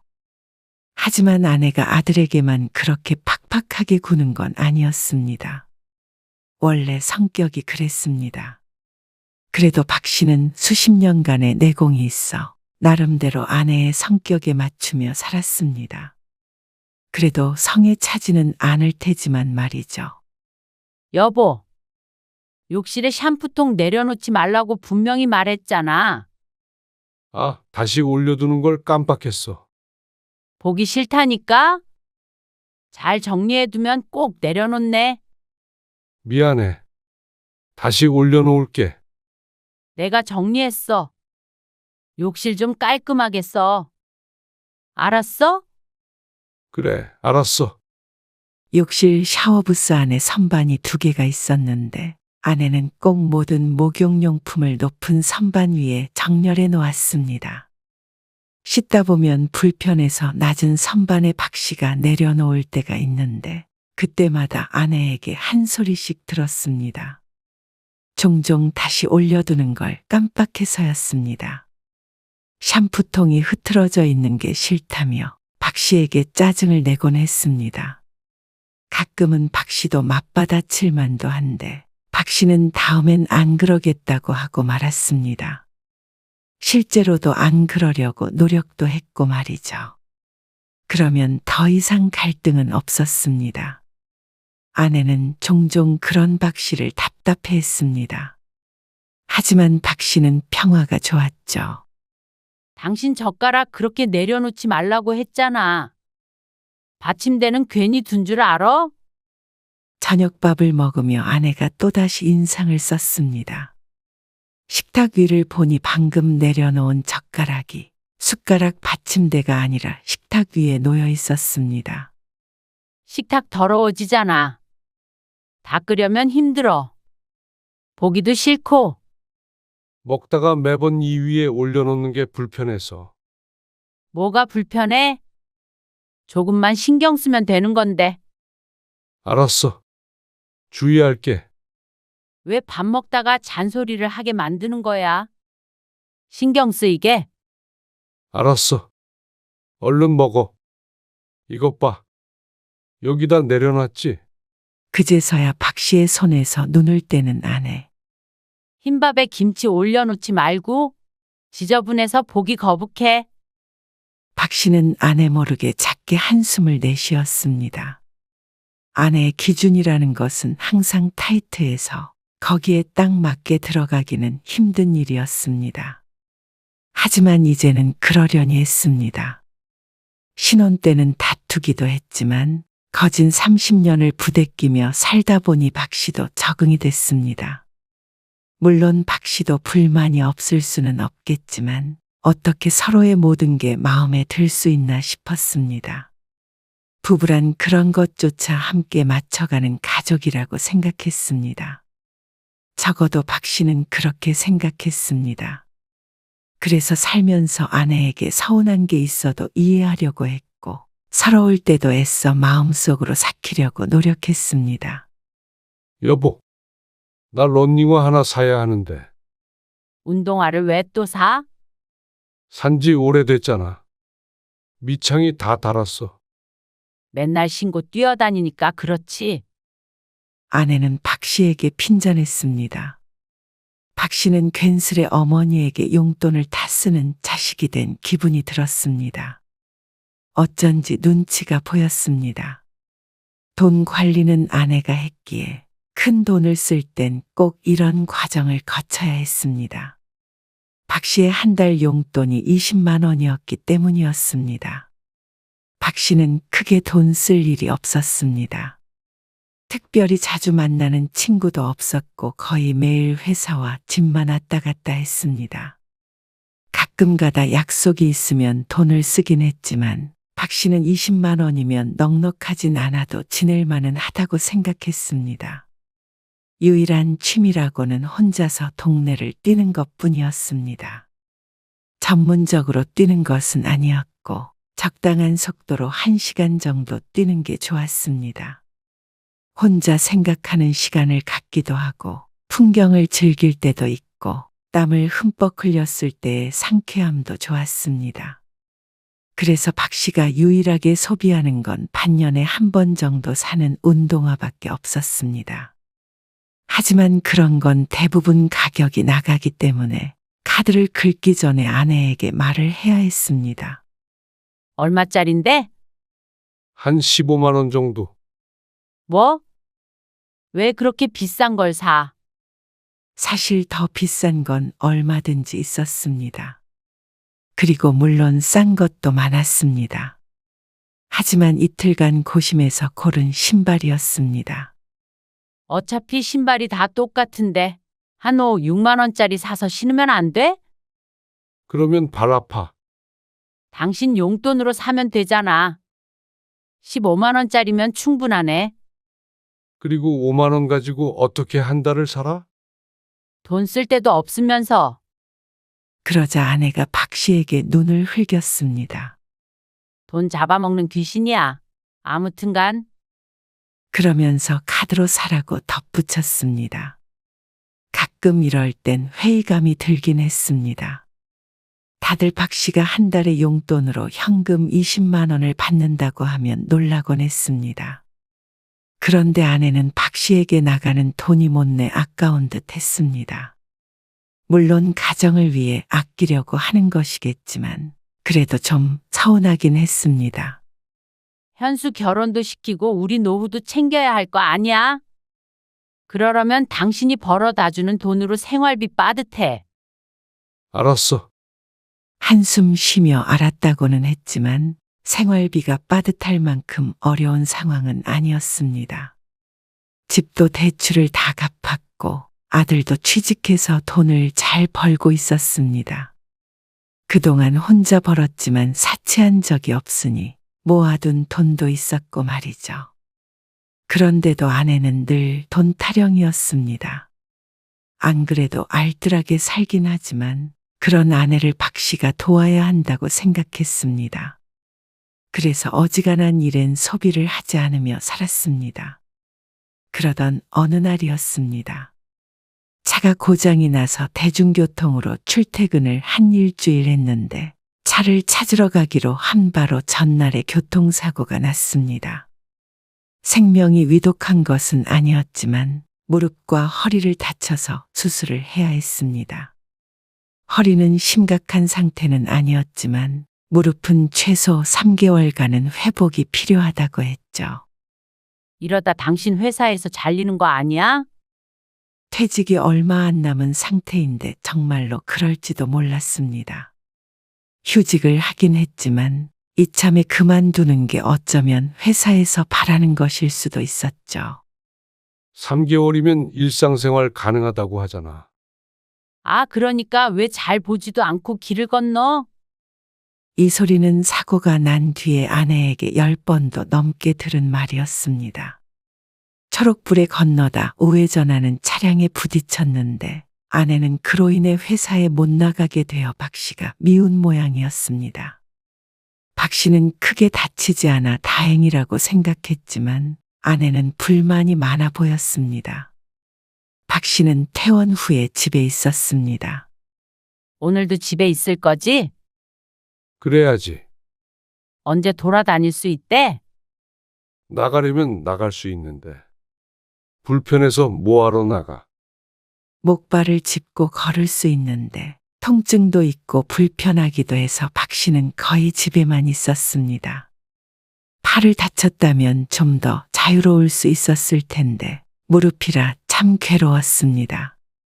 스스로 집에 있는 걸 좋아하는 성향이라고 생각했지만 사람이 집에만 있으면 머리가 좀 이상해지는 기분이 들었습니다. 달리기는 다 낫고도 못하겠네. 1년은 있어야겠지. 아이고, 운동화가 굳었어. 아내의 말에 박 씨는 고개를 절레절레 저으며 책을 집어들었습니다. 박 씨는 집에 있는 동안 책을 읽거나 TV를 보거나 하는 것밖에는 할 게 없었습니다. 하지만 답답해한다고 달리 할 수 있는 것도 없었습니다. 그런데 박 씨보다도 답답해하는 게 어쩌면 아내인 것 같았습니다. 도대체 언제나? 영양제 좀 팍팍 먹으라니까? 아내가 알 수 없는 영양제 5알을 건네며 말했습니다. 아침에 먹었어. 근데 왜 이렇게 안 낫는 거야? 너무나도 짜증스럽게 내뱉는 말에 박 씨도 미간이 좁혀졌습니다. 아파서 가장 괴로운 것은 박 씨였으니 말이죠. 오늘은 좀 나가서 바람이라도 쐬고 와. 그저께 갔다 왔잖아. 회사도 못 가는데 친구라도 만나고 오던지. 이러고 누굴 만나고 오라는 거야? 조금씩 걸을만해지자 아내는 자꾸만 박 씨를 밖으로 내보내고 싶어 했습니다. 움직일만은 하지만 그렇다고 밖을 나다니긴 불편하고 불안했습니다. 운동을 안 하니까 아프지? 그런 박 씨를 운동 부족이라며 나무랐습니다. 여보. 근데 당신이 밥 좀 알아서 챙겨 먹으면 안 돼? 밥을? 그래? 생각해보니까 억울하네. 당신도 아무것도 안 하고 집에 있는데 왜 내가 삼시세끼를 해다 바쳐야 하는 거야? 해다 바치다니? 무슨 말을 그렇게 해? 그렇잖아. 당신이 일을 가는 것도 아니고 그렇게 종일 집에만 있는 거 보면 얼마나 그런 줄 알아? 뭐라도 좀 하던가. 그렇다는 게 무슨 뜻인지 알아듣지를 못했습니다. 그리고 도대체 뭘 하라는 것인지도 말이죠. 환자가 회복하는 게 가장 우선이 아닌가 싶었지만 아내는 좀 다른 생각을 하고 있는 것 같았습니다. 삼시세끼 해주는 것도 힘들다. 나 혼자 있으면 두 끼면 되는데. 앞으로 점심은 당신이 알아서 먹어. 정말로 밥 때문에 그런 것은 아닌 것 같았습니다. 아내는 박 씨와 함께 있는 시간이 길어질수록 짜증이 늘어갔습니다. 꼭 집에서 놀고 먹는 백수 남편 바라보듯 보는 그 눈빛이 부담스러워 박 씨는 결국 집을 나서곤 했습니다. 갈 데도 없었고 할 일도 없었습니다. 무엇보다 어딜 막 돌아다니질 못하니 그냥 한두 시간 시간을 때우다 들어가곤 했습니다. 그러면 아내는 좀 더 부드러워져 있었습니다. 그렇게 3개월이 지났는데 회사 복귀가 힘들 것 같았습니다. 무릎이 여전히 안 좋기도 했고 회사 분위기도 그랬습니다. 퇴직해서 몸도 회복하면서 재취직 준비하려고 하는데 어떻게 생각해? 어차피 곧 회사에서 나와야 하는 나이였습니다. 그래서 그 전부터 늘 은퇴 후의 삶에 대해 고민해오고 있었죠.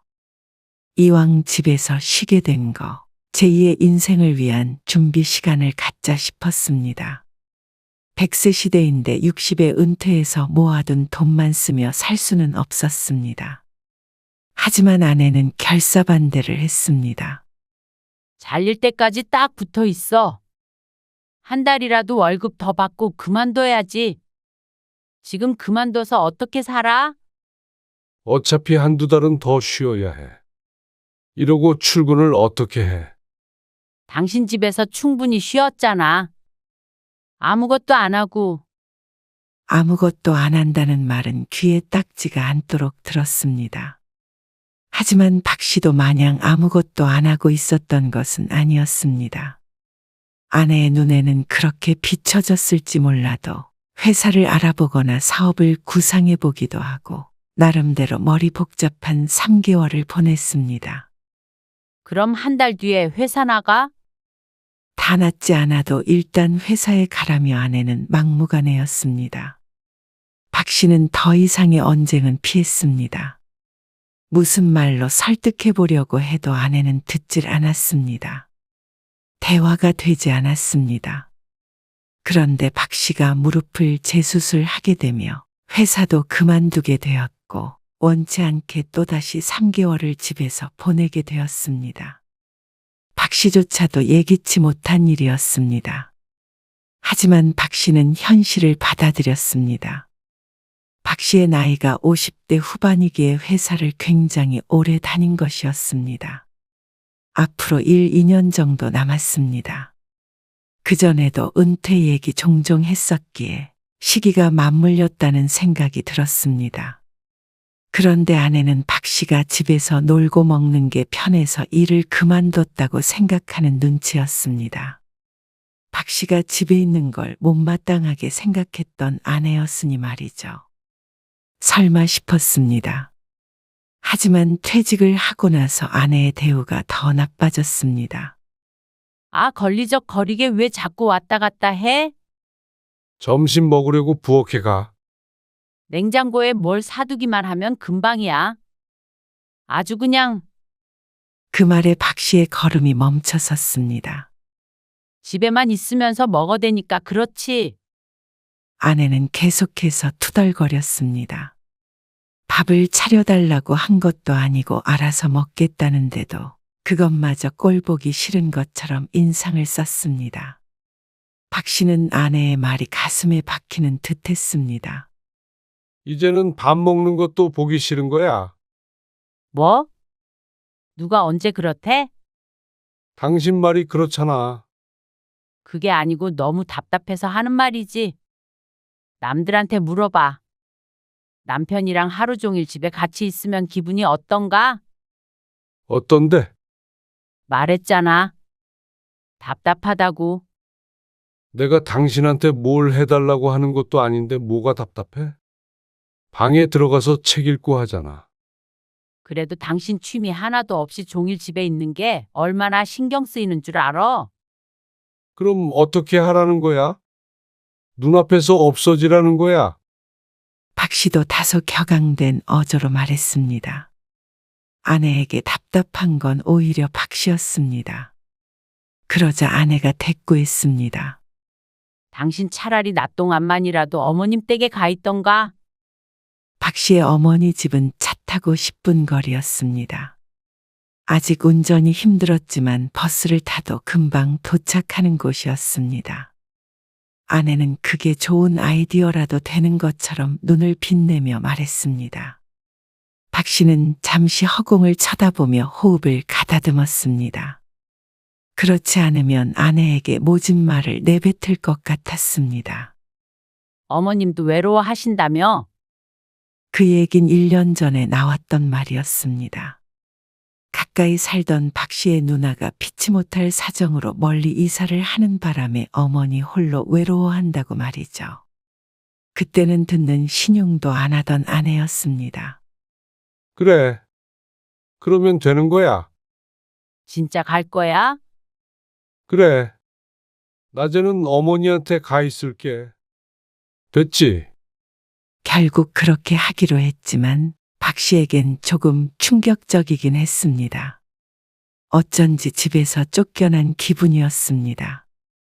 하지만 그렇게 신경 쓰이고 힘들다는데 무릎이 나을 때까지만이라도 눈앞에서 사라져주자 싶었습니다.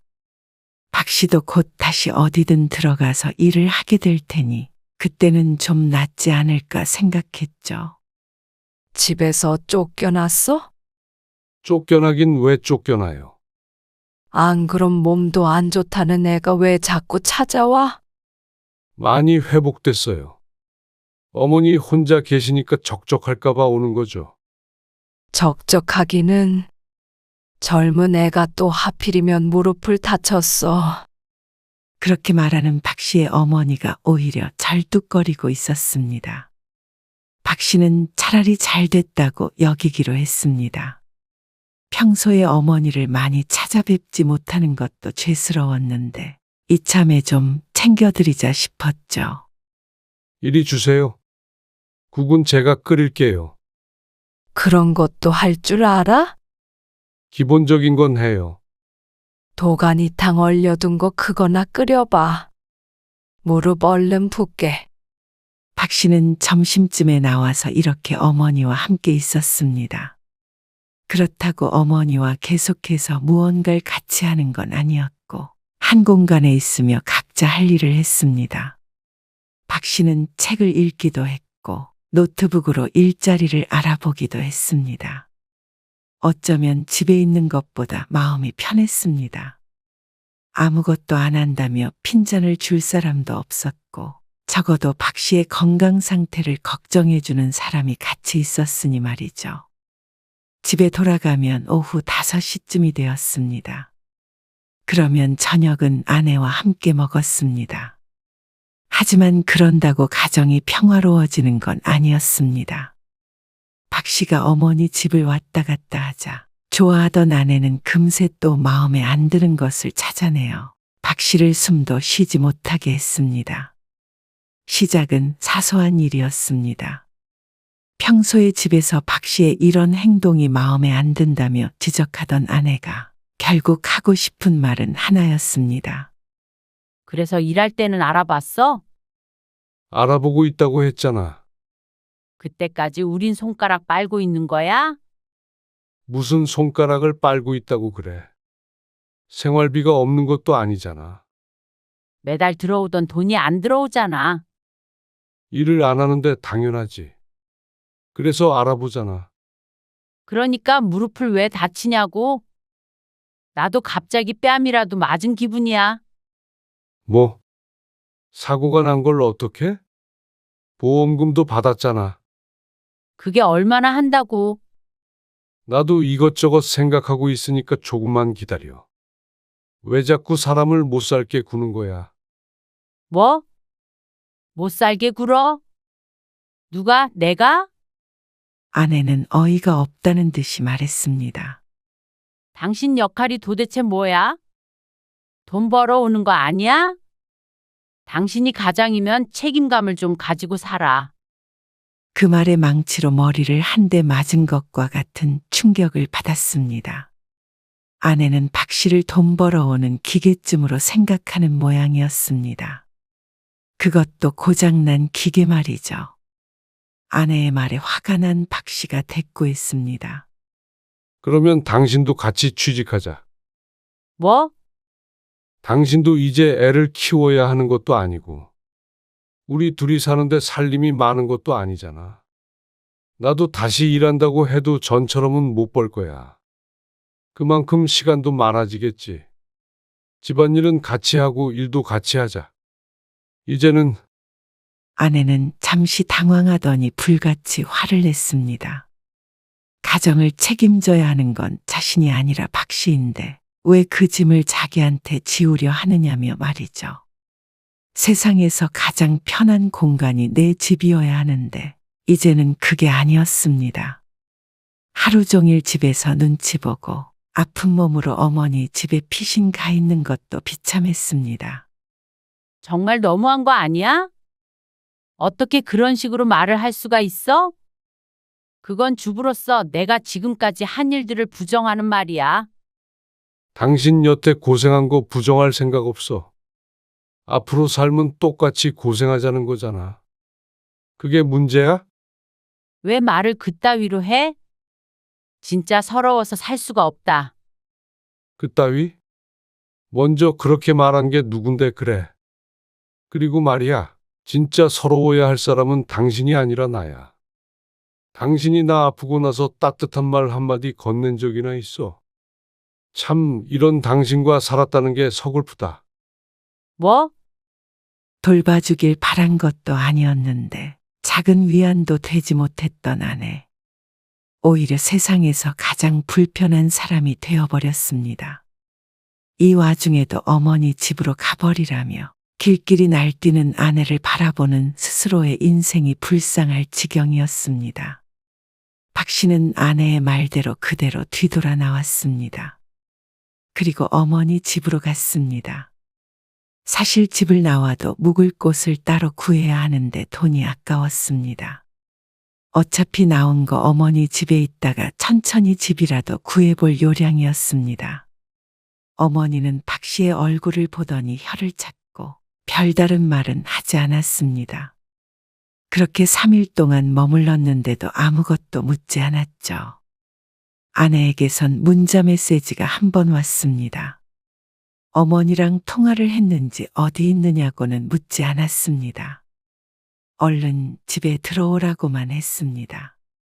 박 씨는 답장을 하지 않았습니다.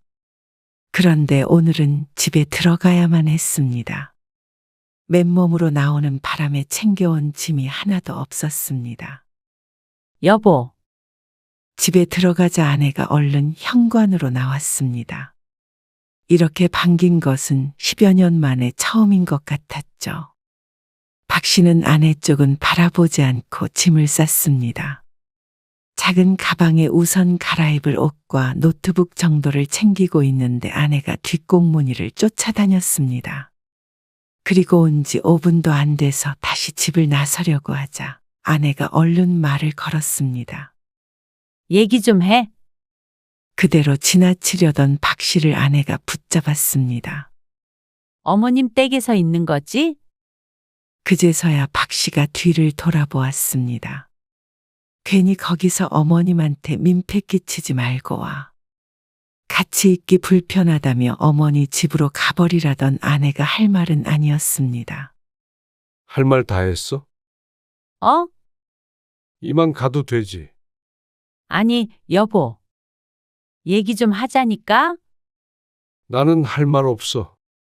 그러자 아내가 다급하게 사과했습니다. 지난번에 함부로 말해서 미안해. 박 씨가 쳐다보자 아내가 한숨을 푹 내쉬며 덧붙였습니다. 근데 당신도 잘한 거 없어. 내가 오죽했으면 그런 말을 했겠어? 오죽 답답했으면. 박 씨는 거기까지 듣고 아내의 손을 뿌리쳤습니다. 마지막으로 아내의 말을 들어보려던 마음이 사라졌습니다. 아내가 붙잡는 소리가 들렸지만 그냥 나와버렸습니다. 생각이 많아졌습니다. 집을 나온 지 일주일쯤 되었습니다. 아들에게서 전화가 왔습니다. 엄마랑 통화했어요. 아직 화해 안 하셨죠? 자식에게까지 전화해서 하소연을 한 모양이었습니다. 생활비 걱정하시는 것 같던데요. 여전하시네요. 그 말에 한숨이 절로 나왔습니다. 아내는 끝까지 한결같았습니다. 어쩌면 이렇게 싸우게 된 것은 한결같은 아내에게 맞춰주지 못한 박씨 탓인지도 몰랐습니다. 말을 잇지 못하는 박씨에게 아들이 말했습니다. 저는 결혼 안 하려고요. 가족을 위해 평생 살아도 남는 게 이런 거면 안 하는 게 낫겠어요. 그 말에 박씨는 부정하는 말을 내뱉지 못했습니다. 박씨도 같은 생각을 하고 있기에 거짓된 말로 아들을 설득할 수는 없었습니다. 네 엄마랑 같이 안 살 수도 있어. 두 분 문제니까요. 둘이서 알아서 하라는 말에 박씨는 조금 안심했는지도 몰랐습니다. 아무리 성인이라도 자식이 부모가 갈라서는 걸 원하지는 않을 테니 말이죠. 당분간은 할머니 댁에서 지낼 거야. 그러고는 전화를 끊었습니다. 박씨는 어머니 집에서 생각을 정리했습니다. 그런데 생각을 하면 할수록 아내와는 함께 살 수 없겠구나 싶었습니다. 앞으로 살아갈 걱정은 되지만 어떻게든 살아갈 것이었습니다. 아내는 생활비 걱정을 하지만 박씨는 힘닿는 한 70, 80까지 일할 의향이 있었습니다. 그리고 작은 집에 살며 소소하게 벌어먹으면 되지 않겠나 싶었습니다. 아니면 이렇게 어머니 모시고 살며 마지막으로 함께 시간을 보내도 좋을 것 같았습니다. 어떤 삶을 선택하던지 간에 아내와 함께 그리는 미래보다는 안정감이 있었습니다. 적어도 숨막히는 기분은 들지 않았습니다. 하지만 박씨의 생각과는 다르게 아내는 박씨에게 돌아오라고 했습니다. 이렇게 무책임하게 가버리는 게 어디 있어? 뭐? 나랑 같이 안 살 수도 있어? 현우가 그러던데. 그래. 마음 정리했어. 현우 결혼은 안 시켜? 당신은 다 늙어서 밥 차려줄 사람도 없이 어떻게 살려는 건데? 현우 걱정도 말고 내 걱정도 말어. 현우는 결혼 안 한다고 그러고 나도 밥 정도는 혼자 차려 먹으니까. 그것보다 당신은 돈 벌어줄 사람 없이 살 걱정해. 뭐? 진짜 너무한다. 평생 살림했더니 이제 와서는 돈 때문에 비참하게 살라는 거야? 나도 당신이랑 같은 입장이야. 새로 일자리 알아봐야 하고 고상한 일은 못할지도 모르지. 그래도 당연히 돈 벌면서 열심히 살 거야. 당신도 그렇게 살아. 그러면 나 때문에 답답하거나 희생한다고 생각하지는 않을 거 아니야. 그리고 재산은 정확히 반으로 나누자고 했습니다. 그러자 박씨의 진심을 깨들은 아내가 물었습니다. 정말로 이혼하려고 그러는 거야? 나는 그렇게 못해. 돈? 못 줘? 당신이 안 주면 법원 통해서 받을게. 나한테 이러는 거 아니야. 평생 가정을 위해서 희생하고 헌신했는데 이렇게 헌신짝 버리듯이 버리는 거 아니야. 헌신? 희생? 그건 당신만 한 거 아니야. 그래도 난 부부가 서로 위하며 살아야 한다고 생각했어. 그렇게 살면 되잖아. 당신이랑은 그게 안 될 것 같다. 당신이 돈 못 버는 남편은 필요하지 않듯이. 내 몸 아픈데 일하러 나가라고 화내는 아내는 나도 필요 없어. 그러자 아내가 꿀먹은 벙어리가 됐습니다. 박씨는 집으로 돌아가지 않았습니다. 미안해. 여보, 내가 생각이 짧았어. 이혼은 안 돼. 그땐 그냥 그 상황이 답답해서 그런 거야. 당신이 답답해서 그런 거 아니고. 아내는 뒤늦게 울면서 이혼만은 하지 말자고 했지만 박씨의 마음은 돌아섰습니다. 내 스스로가 불행해서는 안 되겠다 싶었습니다. 더 이상은 불쌍해지고 싶지 않았습니다. 그래서 박씨는 아내와 이혼을 택했습니다. 퇴직하고 제2의 인생을 준비한 것처럼 아내 없는 노후 인생을 계획했습니다. 비록 부부가 알콩달콩 보내는 노후는 아닐지언정 마음은 편했습니다.